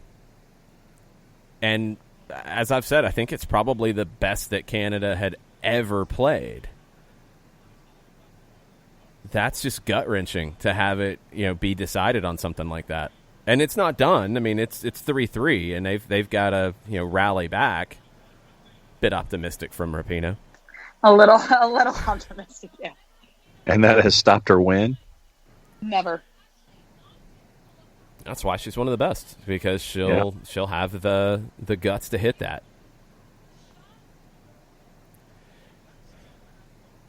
The handball's a tough call. I mean, it's not blatant because it does kind of deflect, but I don't have as much of an issue with the handball. The handball on top of the incredibly harsh indirect kick is a little much. Correct. And then the 6 seconds, you're like, what? Well, and this is the thing that's so stupid about it. The 6-second thing, like I've said, it never gets called. It never gets called. And you heard it on the commentary. Arlo and Brandy thought that she had stepped outside of the area on the punt. That's what it was coming back for, which rarely gets called, but gets called more than any kind of time-wasting situation on that. It's crazy. It honestly, like, I had completely forgotten about that even being something that referees can be used. called. Yeah, right. I mean, because it never happens at this level. What great build-up just now by Canada. I mean, Yeah. Wow. So you've had both teams make subs, and now the game state's changed, and they have to adjust. I was trying to see how the U.S. had shifted back, because they went 3-4-3 when they pulled lapel bit, brought on LaRue. And I don't know if they changed back or if they just kept rolling with it.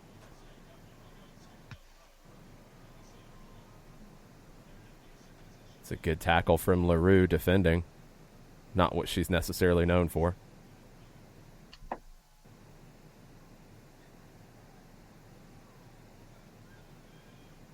So yeah, I think LaRue might have actually went to the back line. Yeah.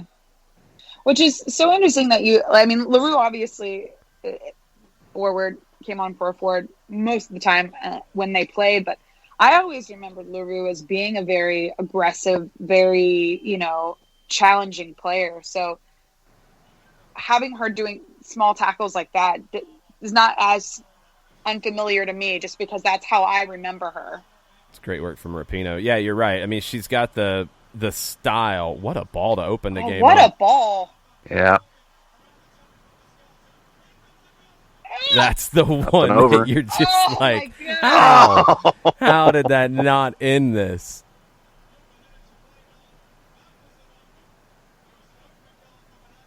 The big switch to Morgan beats the defender 1v1. Perfect ball from Morgan, and you just expect Abby to put that away. That's a sitter. Yeah, I mean, you look at it the first time and you're like, okay, she's maybe at full stretch, but she's not. I think she misjudged it a little bit. And that's the one that if you get knocked out and you're a forward like Abby Wambach and you have that opportunity to win it, it sticks with you the rest of your life. Yeah, you remember that one forever. Yeah, the fact that they won this probably still sticks with her a little bit, but not as much.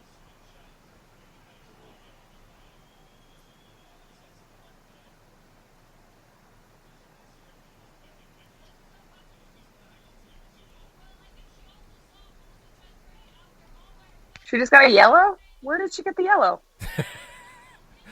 She had probably is this earned it persistent over infringement, 86 or- minutes. Yeah, I mean, Yeah, that's true. I don't know. I don't remember. They The might have ghost caught up yellow with for it. dissent. Maybe. Oh. Oh, talk to the hand. Maybe she got it in the descent on the handball and they just caught up on it. I don't know.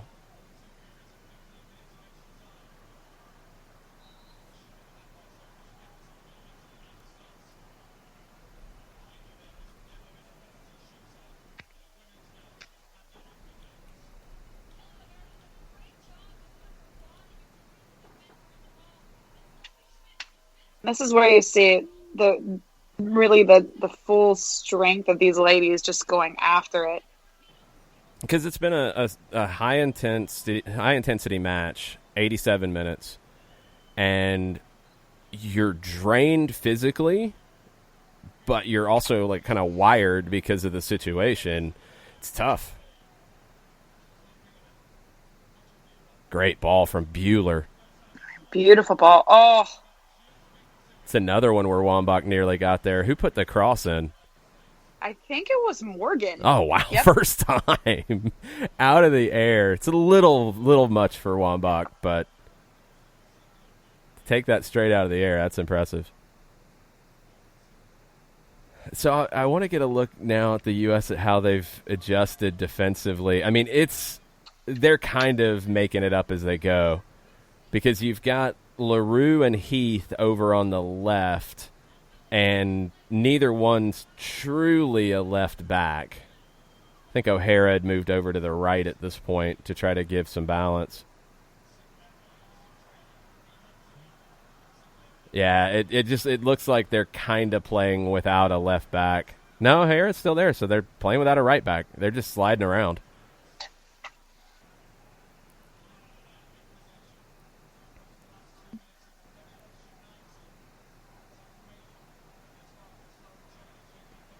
Don't give that away. Yeah, that's a bad And spot. they did. That's one where Wambach really just needs to keep it. Don't give it back to Cheney at that point because she's struggling. Right. As you see, Canada's still very much structured on the back line. Yeah. It is They three really in the held back their for shape the this US. They did. Even with the adjustments, they were able to find it a little bit quicker. I mean, the US is sort of 3-4-3. O'Hara's playing as a left center back. But everybody kind of knows they're going to have to drop back and help defend. Oh, Huge save from Solo. Really the first time she's made a big save. But it's just it's a sloppy back pass from Heath. And then she's trying to come back defensively to settle a wrong, but it's still. Yeah, it's a bad spot to put Bueller in. She doesn't handle it well, and you almost lose the game on it. But those are the mistakes that'll happen late in a match.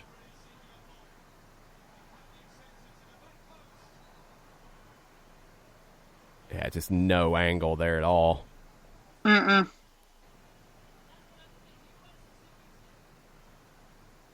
So Rapinoe and Heath at this point know that their roles kind of changed. They're not playing it like Atlanta United plays the 3-4-3 where they're wing backs. Yeah, Carly Lloyd drops that into space because she knows LaRue can get there. And they give her the corner. Yeah, she kept it. That's the way to. Yeah. So the ball from Lloyd. No, it was Definitely out. went over. Yeah, no, that's why was out. That's why when I first saw her saying that it was a corner, I was like, I don't know. I thought she had kept it. You notice Canada had somebody on the near post and somebody sliding over there to win the not header. moving either.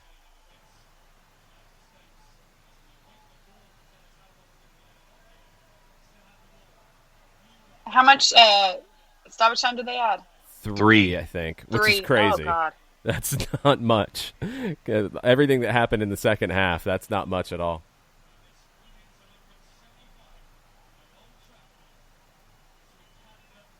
Take ready. She'll fight anybody. I mean, and when you break this match down, I mean, you literally can turn and mention something about the play of practically every player that showed up in this match. Another long one from O'Hara, this time to Morgan. Poor. It was a battle of stars. I mean, you're looking at two extremely well put together teams. So it's a heavyweight match. And each time it's an interesting one because I think the U.S. had more stars, and Canada made up some of the gap with their organization. You know, they were structured so well that they bridged the gap a little bit with that. But then Sinclair has the game of her life, and that also bridges some of that gap.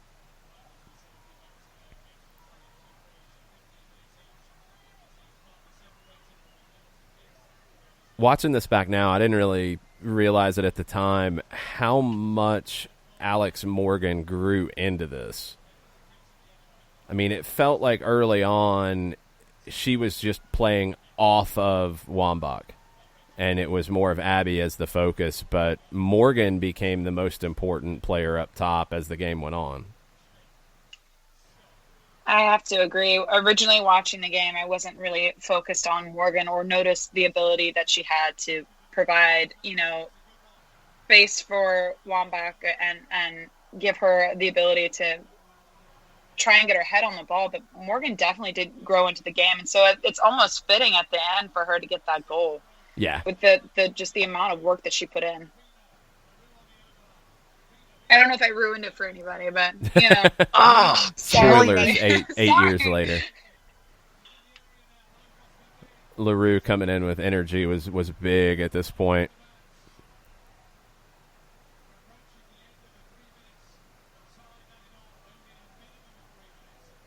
All right, we're at the 3.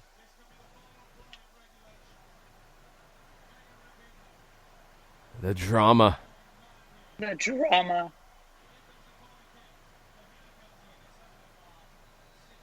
I mean, it's at Old Trafford. There's normally drama there anyway. It's true. Yes. Fergie time's the thing. That'll do. I'm shocked that Canadian players didn't go surround the referee screaming at her. I probably would have. AR comes over, is like, seriously? You pulled a 6-second call? Seriously?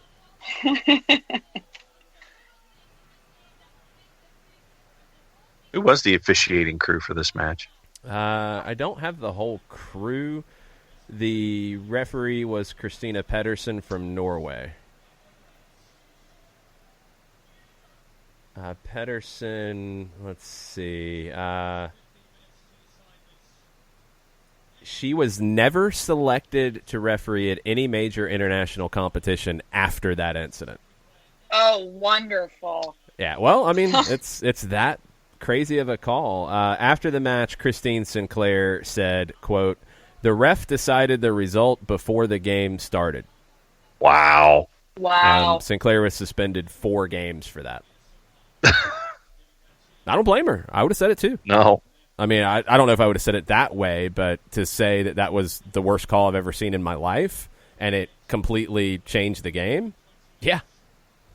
I would agree with that, yeah. I mean, the fact that Pedersen was never booked in a major game again, yeah. I'm looking at some of the articles from it aren't still up.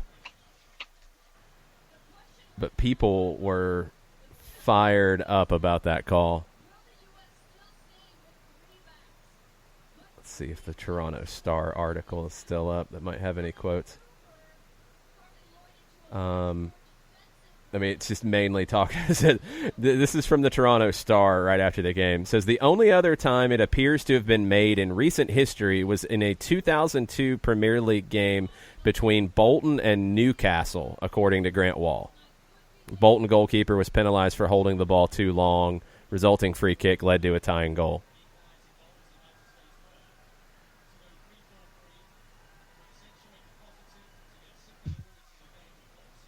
Sinclair said, and this is Sinclair's full quote.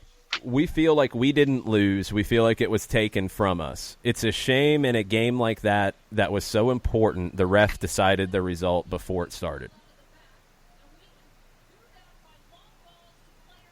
Yeah. And then Herman, the coach, also. Go ahead. Sorry, John. No, I was just going to say, no, that's a 4 game. It shouldn't be, because I'm not going to give 4 games because, I mean, the last part of it is unnecessary. But for her to say something about it, yeah. If I'm FIFA afterwards, I'm like, well, yeah, pretty much. And there was an article done by SB Nation also following this game. You know, FIFA definitely launched an investigation into that 4-3 loss to Canada. But, I mean, Herdman also said, you know, the ref, she'll have to sleep in bed tonight after watching the replay. She's going to have to live with that. Yeah, and so it's kind of interesting because now that we know how it all played out, and he continued with, we'll move on from this. I wonder if she'll ever be able to. And, I mean, I guess it's sort of dictated that she didn't. I mean, obviously with you know, the games that she got after this, which were few and not to this caliber. Yeah, I mean, it's 100% correct. Like, and that's the thing. I that's where I disagree with Sinclair saying, you know, to that degree. But referees take their jobs very seriously. They don't want to be the center of attention. I mean, the best performance a referee can give you is where you hardly notice them. And exactly. You make a call like that in that moment, you know you're going to get noticed. And you know, we talk about it a lot of times on cards, and you know, should it be a yellow, should it be a red, and the conversation a lot of times comes to, if you didn't make that call there, would anybody have complained? No, nobody would have said a word if you don't call 6 seconds there. I mean, it wouldn't have even been a blip in any match report. And now that you call it, you've created something. It's one of the craziest things I've ever seen. I mean, like, honestly, the 2 craziest jaw-dropping moments I can think of watching a game are that, and I'm not talking like a great play. I'm talking about things that you just completely do not expect. That one and the Zidane headbutt. Because it's so out of place, and you're just like, what just happened?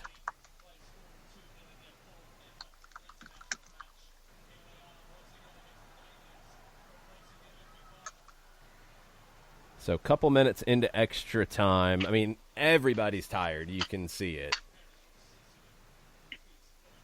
But credit to Canada for keeping their heads at this point and staying in it.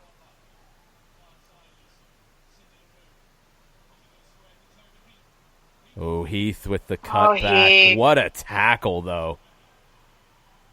You got to put your body on the line at this point in time. Your legs feel like lead. You're trying to catch as much air in your lungs as possible. And if you have the ability just to stand your ground and take someone out in a body-to-body contact, you do. Yeah, it was at a spot, too. I mean, it's 22 yards out. You're not inside the penalty area. If you commit a foul there, you commit a foul there, because otherwise Heath is going to line up a shot. Huge tackle. And she has the technical ability to get past you if you're not, Yep. cautious. And you know that. And you know that if you're that defender, I can't let her by me, because then she's into the area. Then I can't make a tackle like this, or nobody behind me can make a tackle like this.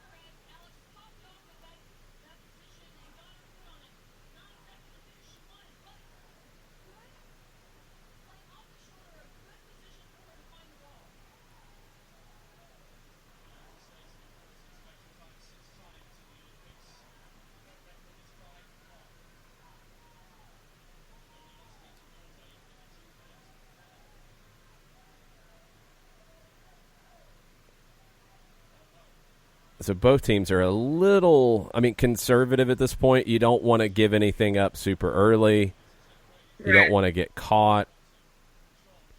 It happens a lot in extra time, especially after a wild 7-8 minutes like we saw that, had goals going both ways, had a crazy call. It's almost like you have to gather yourself a little bit.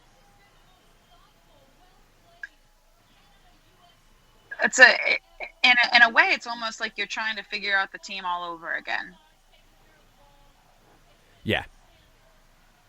Yeah, it's like you're back to square one, except you've run for 90 minutes and you don't feel like you're back at square one. And I mean, y'all know it. Everybody knows it. When you're at this stage of a game and the physical side is, catching up to you, the mental side can go. You can make mistakes because of being tired. Oh, Sinclair got shoved going in. That wasn't Sinclair. It was, I think, one of the defenders who had come up. Looked like just a complete shove.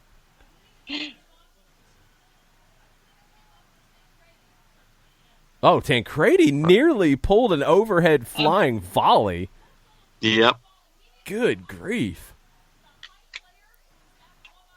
I mean, as good as Tancredi also seems to be having a match of the ages for her. That's what I was about to say. Like, you can't say that Sinclair's not the player of the match for Canada, or maybe even the player of the match period. But Tancredi has been incredible. I mean, you see right there, she just dropped back to regain possession for Canada. She's everywhere, just relentless. Oh. Yeah, see, this is where those tired mistakes start to happen a little bit. But good from Heath to track back. You see it a lot of times where, Sundhagen made the move to bring on LaRue. You go away from playing four in the back. And once you get the game back to where you want it, a lot of times you'll see substitutions to reorganize. Sundhagen didn't do it. I mean, she kept rolling with the 3-4-3. That was a risk. And I'm assuming she felt like she had Canada on the ropes and was more likely to find the fourth goal than to concede the fourth goal. Look at the speed. It's also just the physical presence to have somebody pulling on your wrist and it not deter you at all. Yeah. But Kyle recovered and won the tackle, and it looked like LaRue was about to run away from her. CBC actually tracked down Christina Pedersen's dad after the match. Oh, wow.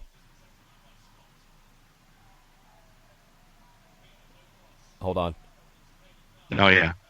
Cross at the near post, headed away. Okay. What happened with that? CBC tracked down her father, Rolf, asked him for comment. He said, quote, "She don't play with USA flag. She's just an objective referee. Ever since she was a little girl, the rules have been very important to her. She don't like this situation." He said, referring to accusations that his daughter was biased in favor of the U.S. team, quote, "She's completely fair. It's very important for Christina. I know her." Yeah, no, I don't think she is biased. I disagree with that. I mean, up until that point, look, she'd managed the game pretty well. I mean, it's a tough game to call. Like, she hadn't thrown a bunch of cards. Like, nobody was at risk of a red card here. Both teams were very physical, but it all seemed okay. And then that call is just so stunningly shocking to make in that moment that, it blew the game. It did. Yeah. And that's the hardest thing about a referee at this level is one bad moment. Oof. Oof. LaRue. Great idea. Another big tackle. I would agree with Jason. I don't think it was that the ref was biased. It's just that the call for that rule is just so rarely used that it's almost like a wait, what moment? Yeah. And this is not the sort of game in which you start pulling out rules that you have to, blow the dust off of. Yeah. It's not the kind of game that you're trying to make like a point. Like, right. That call, I mean, again, it never happens. But that's the kind of call in moments like that, if you're trying to crack down on it, or if you're trying to, I think probably the better example is giving a yellow card to a goalkeeper for time wasting on a goal kick. It's something you'll see like early in a league season where a referee is trying to make a point or the league is trying to make a point. It's a directive about we're not going to have time wasting. We're going to go to the yellow quickly here, et cetera, et cetera. A call like that, that's just insane. To pull that out there, it's crazy. And, it's one mistake in the game. It's the biggest mistake you could possibly make. And when you're talking about referees at the absolute highest level, that's why you don't get any other games. You can't have that. You can't have the game decided by something like that. Yeah, the Guardians' Scott Murray declared this match the greatest knockout match in major tournament football since 1982. And he goes toward Pedersen's refereeing. He says, a wee bit can be attributed to the Norwegian referee Christiane Pedersen, who spent the last few minutes of normal time juggling custard pies while furiously pedaling a miniature trike with square wheels, an act she's clearly lifted wholesale from popular working men's club entertainer Howard Webb. That was strange. That's a loaded comment. That's and good as a lot of things in that comment. Yeah. And then he says, with Canada leading 3-2 and Pedersen repeatedly honking her horn, the referee paused her comedic parping to penalize Canadian keeper Aaron McLeod for holding onto the ball for 6 point, and he's got 15 zeros followed by a 1 seconds. Given that nobody in any form of professional football has been pulled up for this since the days of crossbars were made out of tape, balls were made out of solid varnished teak, and women players were kept locked in the FA's basement while the men folk grappled with each other and their own inadequacies, this was a peculiarly harsh decision. Who wrote that? The Guardian's Scott Murray. Scott Murray has a way with words.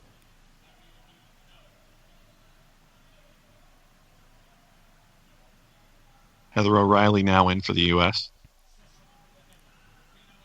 Yeah, O'Reilly, I want to see if she drops into that midfield role because you hate to see Cheney come off, but we talked about it at the end of regulation.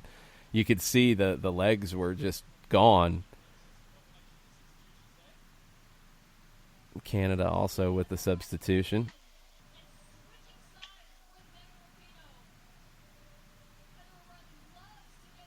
Oh, did Rapinoe tuck inside? This is where it's turned into a schoolyard game, kind of. I mean, it is just we kind of have a shape. We kind of have a way we're trying to play here. We're just trying to win the thing, which can be dangerous if the opposition can take advantage of it. And there was your chance. Yeah. It's just outside. Sinclair creating it. Yeah, easy call. Yeah, that's what's wild looking back at this. I just don't remember any other bad decisions from Pedersen. That one sequence. No, it's not even a sequence. It has nothing to do with a sequence. It's a 6-second call. It's just a call. One call. Yeah. The handball's okay. Like, it's maybe a little harsh, but the 6-second thing's mind-blowing. And I hate to keep harping on it, but it's just that crazy of a call. That's what turned the match. Oh. I didn't really take advantage of it. Mm-mm. I will say, it was O'Hare that just incurred that foul, and we're going to see a little later that O'Hare goes in for another foul, but she's getting a little sloppy, and I think it's her legs that are getting the best of her right now. We're seeing that she's putting herself in sort of dangerous positions. It's a tough spot for a defender when your legs are going because, you do get sloppy, and your judgment, it's like your head is telling your body to do things that your body can't do at this point. And sometimes it can lead to bad fouls. Oh, look, Sinclair sees the space. Her eyes had to just go gigantic, but Bueller got there and closed it down. Because it looked like Sinclair had the space there to get a shot off for a split second.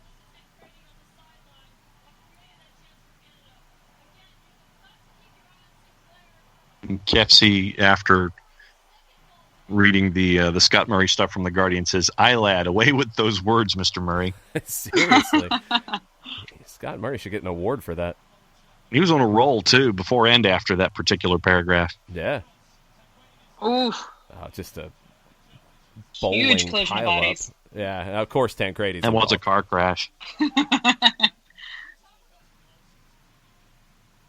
Tancredi with Scott a Murray forearm even dropped a across the Morrissey neck of reference in the Wommack. column. Say that again. Wow. Scott Murray dropped a Morrissey reference earlier in the column. Nice.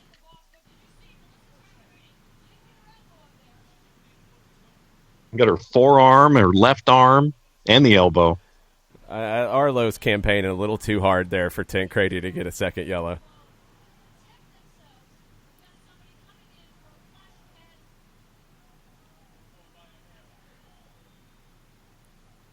It does. I mean, okay. So you've had the bad call. You've had the end of regulation. The referees have had time to talk about it. It's in Pedersen's head at this point. It has to be. I mean, that you've made a call that changed the game, and you have to be questioning it a little bit. You're not. I don't think you're looking for a makeup call because it's such a wild call that you can't. Sometimes you see a dodgy penalty and a makeup call go the other way, and you feel like it is a makeup call. This one, you're just not wanting to do anything to cost Canada anything the rest of the way. Correct. It's like they have a lot of it's sitting leeway in the at back moment. of your mind, and you're thinking if there's any bit of a doubt in a call, that you don't pull that card.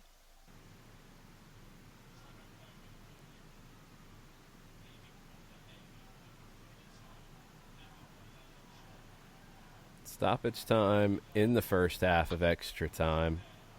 Oh, that was risky from McLeod. That's a long way out to try to get there. Bad decision by her. Jessica was on this call because I would just love to have heard her feedback for this. Yeah, she got bailed out. I mean, there's not really much of a foul there at all. Like, I don't. There's nothing there. I don't know why you would stop play, but nothing. Except, you made a bad call that screwed a team out of the 3-2 lead. That's probably a big part of it. So now, I mean, at this stage, after that 15 minutes, you're probably starting to feel like it looks like penalties are coming. Like, neither team really grabbed the initiative in that first 15. Right. So then you're thinking, maintain structure, hold on, and then, best is to get a goal, and then if not, then we take care of it in penalties. Kind of. And, I mean, if you're the U.S., you got to feel pretty good with Hope Solo and goal, and you're coming a year after good and bad in penalties. I mean, you won the Brazil match in the semifinal in 2011 on penalties after that late Wambach goal, but then you lost the final on penalties to Japan. So you're probably somewhat good. You have confidence in the best goalkeeper in the world. If you're Canada, you probably want no part of going to penalties at this point. No. Not at all. It's not a knock on McLeod. It's just you haven't been in that moment. So, and you've got a goal scorer, and Christine Sinclair has had one of the games of her life. You want to give her another couple opportunities here in this final 15. Second 15 of extra time underway.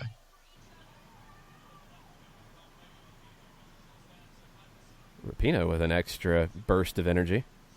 Sinclair. I know. Didn't get the run she was looking for, but great idea. So let me ask you, that's Jason. That's what you need from that striker, though. Go ahead. Yes. Go ahead, John. Yeah. Well, no, I mean, I was going to ask Jason, was this, at the time, the greatest knockout match in history since West Germany beat France in the semifinal of the 82 World Cup? I mean, I'm trying to think back, and I'm not going to get into, like, Gold Cups and Euros and Copa Americas, World Cups or Olympics, because the Olympics for the women are basically at the level of a World Cup. I can't think of one that had everything that this one did. I mean, other ones that stand out, Brazil, France in 86. The England-Argentina game in '86, I mean, stands out because you had a crazy moment in the hand of God goal. Bueller down. That's not what you wanted to see if you were Pia Sundhage at this point. Right. I'm trying to think of anything else that's even comparable. There's nothing with, two rivals with a. Did she just came down? I think she just landed awkwardly. Yeah. I thought it might have rolled, but it didn't look like anything rolled. It's just your legs are gone. I can't think of anything like this with two rivals with a hat trick on one side from their superstar, with a spectacular goal from distance by Rapinoe, a goal directly from a corner, which you rarely see, and then the whole sequence with the 6 seconds that you never see. Ever. It's just to have all of that and then to have a winner not go to penalties. It's one of the greatest matches I've ever seen, period.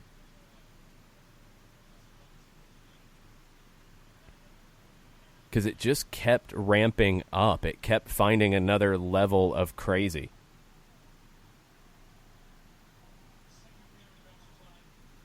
As described by Murray, it had ebb, flow, some additional flow, an added soup con of ebb, controversy, drama, joy, despair, extra time, tension, and goals. There's a lot of ebb. There's a lot of ebb. The other one was what, pies? What kind of pies were there? It was the... What's that? Oh, nice. No, the other quote he pulled from was with what kind of pies again, John? Efforting.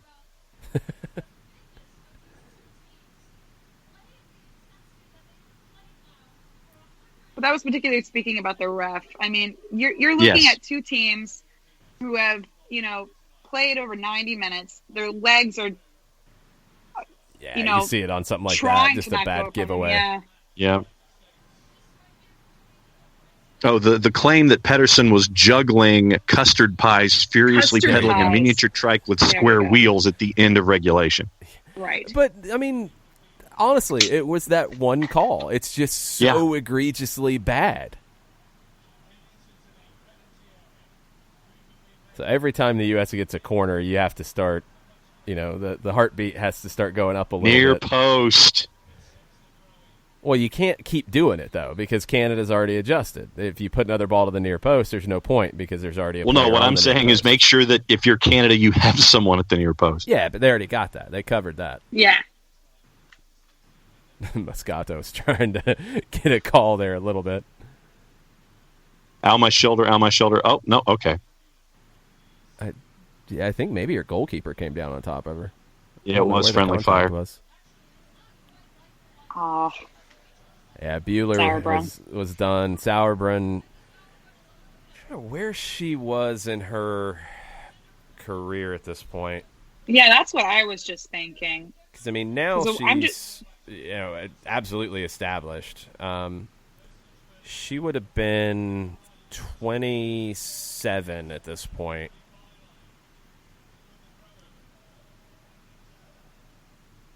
So she was kind of in the middle of her career, but I think it's been later for her that she's become, a standard in the back line for the U.S.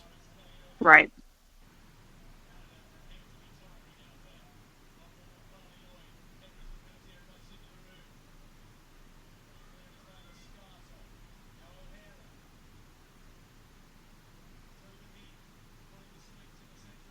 Heath surrounded by three, just finds the space.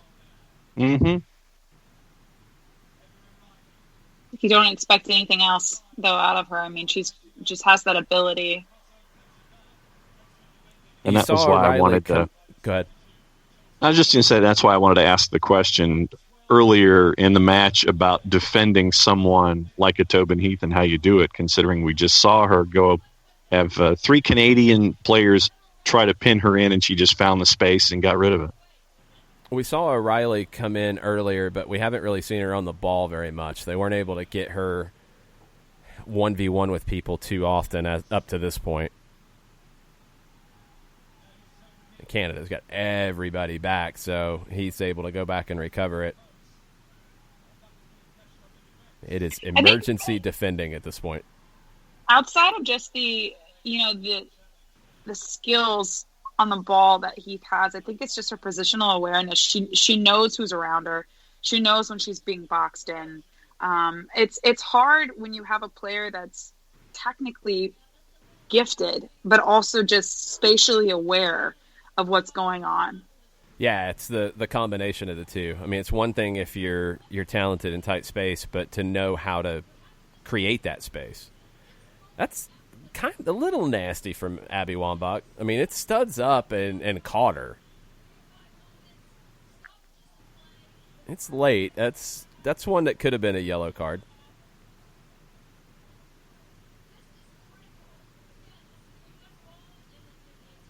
Bartimus Prime says that he thinks this match is even better because it has the underlying rivalry between the two nations, especially the fire Canada has to finally beat the U.S. Not a lot of other knockout matches have that backstory. Exactly. Exactly. The ones you get like that, the Argentina-England one had it because of the Falklands War.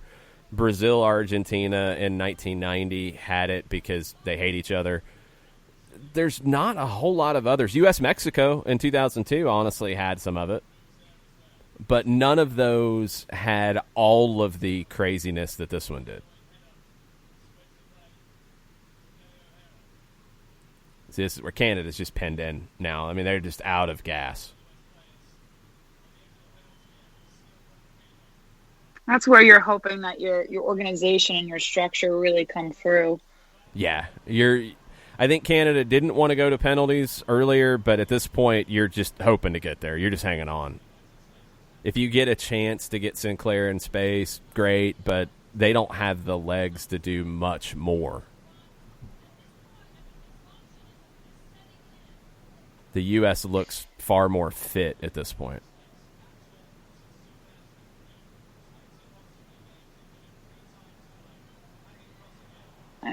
Morgan looking for a call there a little bit. Yeah.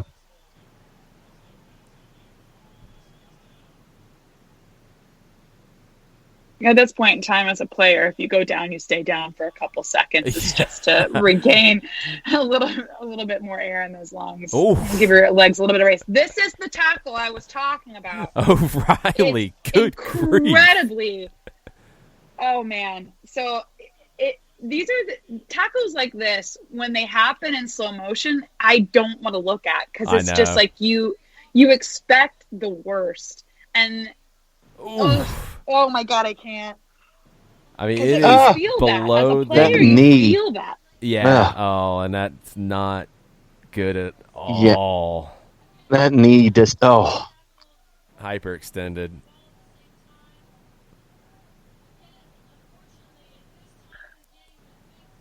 I mean, when you have one player who is fairly fresh and goes into that strong, and the other one, it's what I mean. I remember having coaches as a kid tell me, like, if you don't go in 100%, you're the one who's going to get hurt.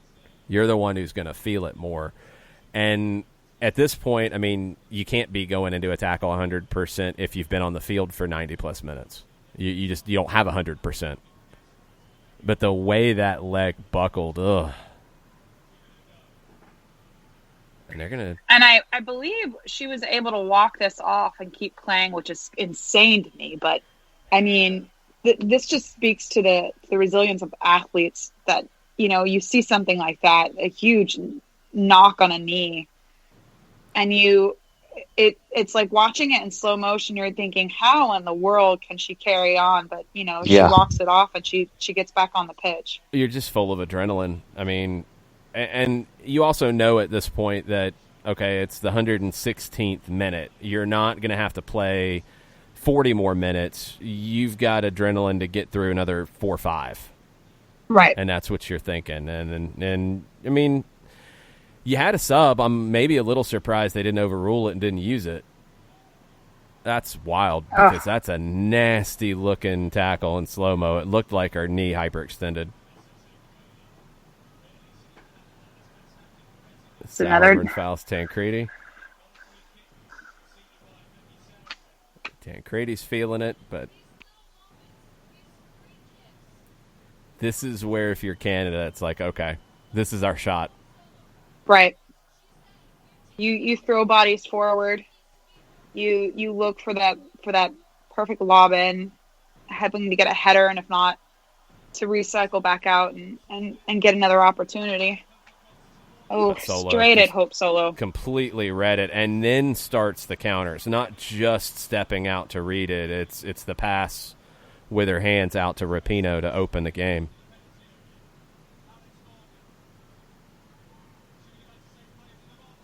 Ooh. Oh! Great ball from Morgan. It doesn't come off. Wambach chases it down. Not a good enough ball. Now it's completely stretched. What I loved about that Alex Morgan run, though, out to the left wide is the fact that she spent a little bit of time on that ball 1v1 with the defenders to give her team the ability to come back. Yeah. There's another one. I mean, Morgan, out wide creates another huge opportunity, and, I mean, Canadian defenders just throwing their body in front of everything. Morgan just got better and better and better as the game went on.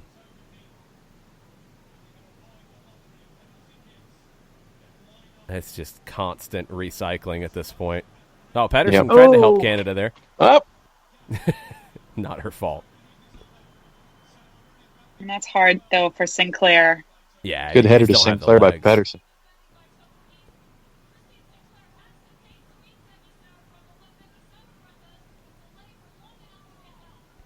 What a ball from Rapinoe What down a the line. ball.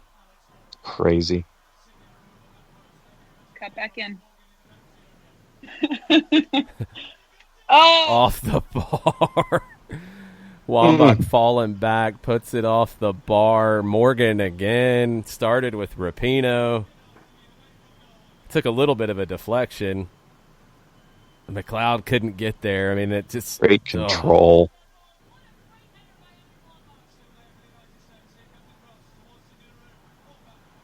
This last few minutes are insane. Uh-huh. Because it's you feel it coming. Yeah. Whether it's going to be a U.S. goal or it's going to be, the U.S. pressuring Canada's defense and then Canada just get on a break and then it comes the other direction. I mean, it just feels like there's a goal coming for either side right now. I think McLeod might have got a hand of that. I think she Barely did. push it off the bar. So 120th minute now. What a tackle from Tancredi. Good God. Stood up. Oh. See, that's where you see a little bit of that, of the legs getting to her because, had it been a little earlier in the match, that I feel like would have found the feet of Sinclair. Yeah. Yeah, you can't have the same quality at this point. After you threw your body into that challenge. Goof. He just ran. She won the ball completely clean. It just went straight through. She is a force. And I know this will shock you that her nickname is actually Tank. Well, yeah. Crazy. Not shocking at all. No.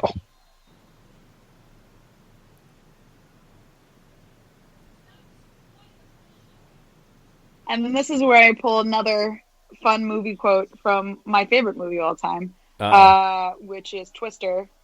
Cows? In which, no. This is the fun part, sweetheart, is the quote. Because this is when we get into the glory of this match. Stoppage time and extra time.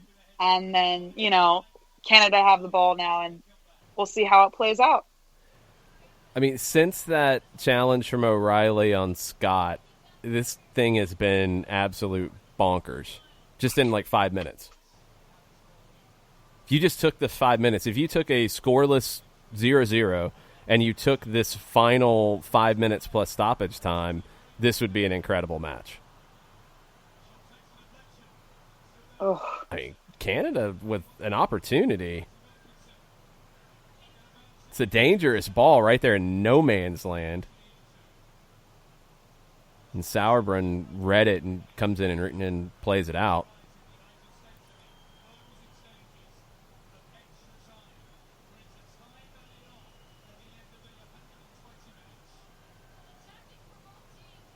when you're on the edge of your seat and whatever your bar you're watching this on, asking for another pint just because you're not going to be able to handle the last 3 minutes. I might have been to a shot by this point. I don't do shots.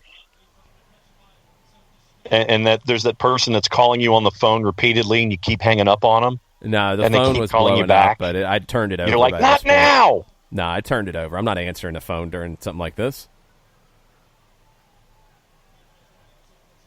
Not now, Ma. No, it's just not even getting looked at. Where it's in your pocket or it's on the top of the bar and all you hear is the vibration. Yeah, it's just turned over. I'm not looking at it. Because, 30, 40 minutes before, I'm telling everybody to come watch this. By this point, it's like, no, I'm in. And that's how it ends. Just the look on her face of just, did that just Pure happen? relief. Absolute relief. I don't even think it's relief. It's just like, what in the world are we doing here? Can you believe this blank? I believe that's the exact moment Abby Wambach looked at Alex Morgan and said, I love you. Yeah. I mean, it's a great ball into just a pileup. There's 3 defenders there trying to deal with it. And you see Wambach coming. 2 defenders on Wambach, yeah. Yeah. You see Wambach coming, and you're thinking that she's going to get there, but Morgan just goes up and wins it. Yeah, Tancredi and Wilkinson were on Wambach, and Morgan was ahead of them. I mean, it is the most gut-wrenching way to lose. Ugh. What a read, though, right there from Rapinoe. Yeah. I mean, just giving up that goal, let alone how the game got equalized, it's the worst way to lose that I can ever imagine. Full time. Extra time. Ugh. Oh, gosh. It's brutal. Yeah. Especially for Sinclair. Like we said, one of the best games of her career, and you couldn't find it to the end. It's just hard. I mean, for me, this is the game where Morgan became an absolute complete icon. The way she just got better and better and better as the night went on. Tancredi and Sinclair were both amazing for Canada. Kaylin Kyle was really good when she came on. I forgot how good she was defensively in moments. It's just an incredible match, and it's the harshest loss I can ever think of. It's a rival. It's an extra time. And the goal comes in stoppage time of extra time. And it's a hard blow, especially to be on this sort of a stage and having just played a very organized match. It's hard when, your legs aren't there and you guys have the ability to level up and you have that ability to get a goal yourself. And you lose it on a header. It's hard. I keep saying it's hard, but I mean, the adjectives for this game, difficult, heartbreaking. There's not words. I mean, there's not words. That feeling can't be summed up with words.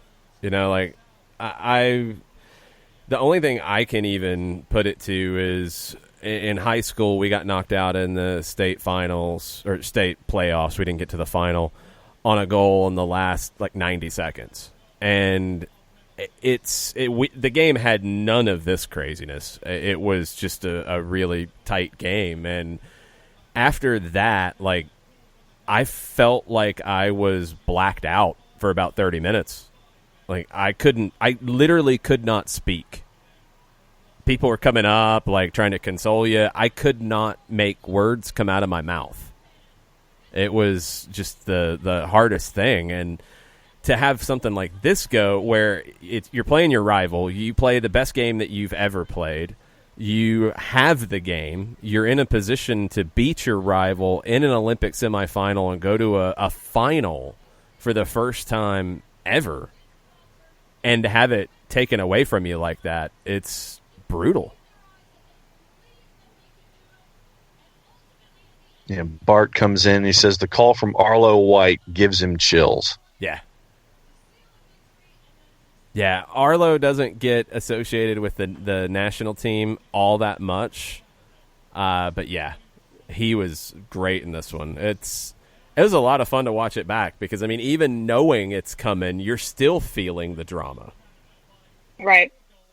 Even though you know when the goals are coming, you know how they're scored. It's still that amazement that you have, that just of how it all laid out. I mean, even like when I started laughing at myself, I'm telling Alex Morgan to cut it back. I mean, it's just it's like you're lost in the moment, and even though we're looking back at something that happened years ago, it's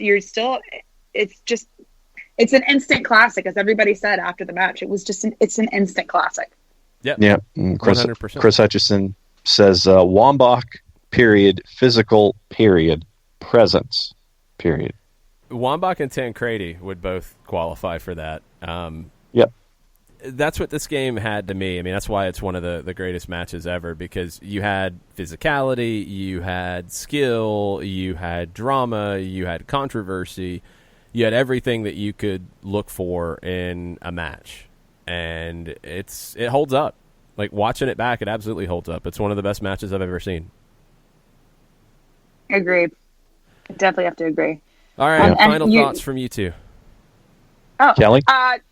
Final thoughts. I think I agree with everything we've said during this. I mean, you're looking at what was Canada's best team and the structure and the organization of that team. And even when you're looking at extra time and you're looking at how tired their legs are, they were still organized. I mean, it became pure chaos in the last, obviously the end of the second half going into as obviously extra time. But I gotta still, watching the match when I watched it in LA, obviously I was with a group of friends, so you're rooting for the USA, and you know that you have a quality team on your side.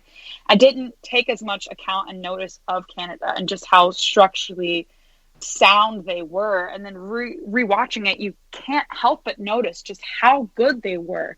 I mean, Sinclair having one of the best matches of her career, you're amazed at just how good Canada was, and it makes the win that much more special for the US because they fought against the best version of Canada, and you want that for a team. Yeah, I mean, you take the rivalry out of it. You want to see a team finally achieve what they've been working for so long, and Canada just never quite got over that hump. And as good as this was, it feels like this was the peak for them. They were never the same team after this. Yeah, and going along from that point, you're hoping that there will be a time where Team Canada can get back to levels like this and chase after medals and chase after regional and hemispheric and world competitions and make deep dives into this. And you see this peak into what was, and you're hoping that they can get back to this, but you don't know what that's going to be. It's going to take another generation. I mean, the U.S. went through this against Mexico on the men's side for a long, long time, and then they finally, got over that with a new generation of stars that came through and had that belief. Now they've lost it again, and you got to have that young generation that come through that isn't afraid of Mexico. Canada on the women's side, they have to get back to this level. This was the peak. They have to get back to this somehow and eventually surpass it. They have every opportunity to do so. It's just got to get back there. Sometimes these kinds of games, you see it for the U.S. They were already at the top here or right around it. They were able to maintain from here and then continue to actually go on further with 2 World Cup wins. Sometimes losses like this can break you. And Canada never got back to this level after this. And it's going to take a new generation to do it. I hope we get another U.S.-Canada game like this soon because this is as good as it gets, and it lifts both teams to, in this match, both teams found a level that I don't think they expected that they had going into it. It was that good. Agree. Thanks, everybody, for watching along. If you're listening to this later on, you synced it up, let us know what you think as you watch this one back. It's, like I said, it holds up for me. It's one of my all-time favorite matches, and it's going to take a lot to pass this on the men's or the women's side. There's just, you can't expect to have that much craziness in one match on a regular basis. It was drama. No doubt. It's good stuff. We'll be doing more of these watch-alongs. If you guys have suggestions of games we should watch back, men or women, please send them to us on Twitter at Soccer Down Here and let us know. It was fun hanging out, Kelly. Thanks for spending the time with us. Thanks for letting me hang out with you guys. Now I do really feel like I need a drink. I'm all hyped up. Mimosas for lunch. Yeah, it's almost lunch. You're good. Quarantine life, you got to do it. Exactly. All right. Thanks, everybody, for listening. We'll be back with y'all very soon. Mucha plata, y'all. Mucha plata.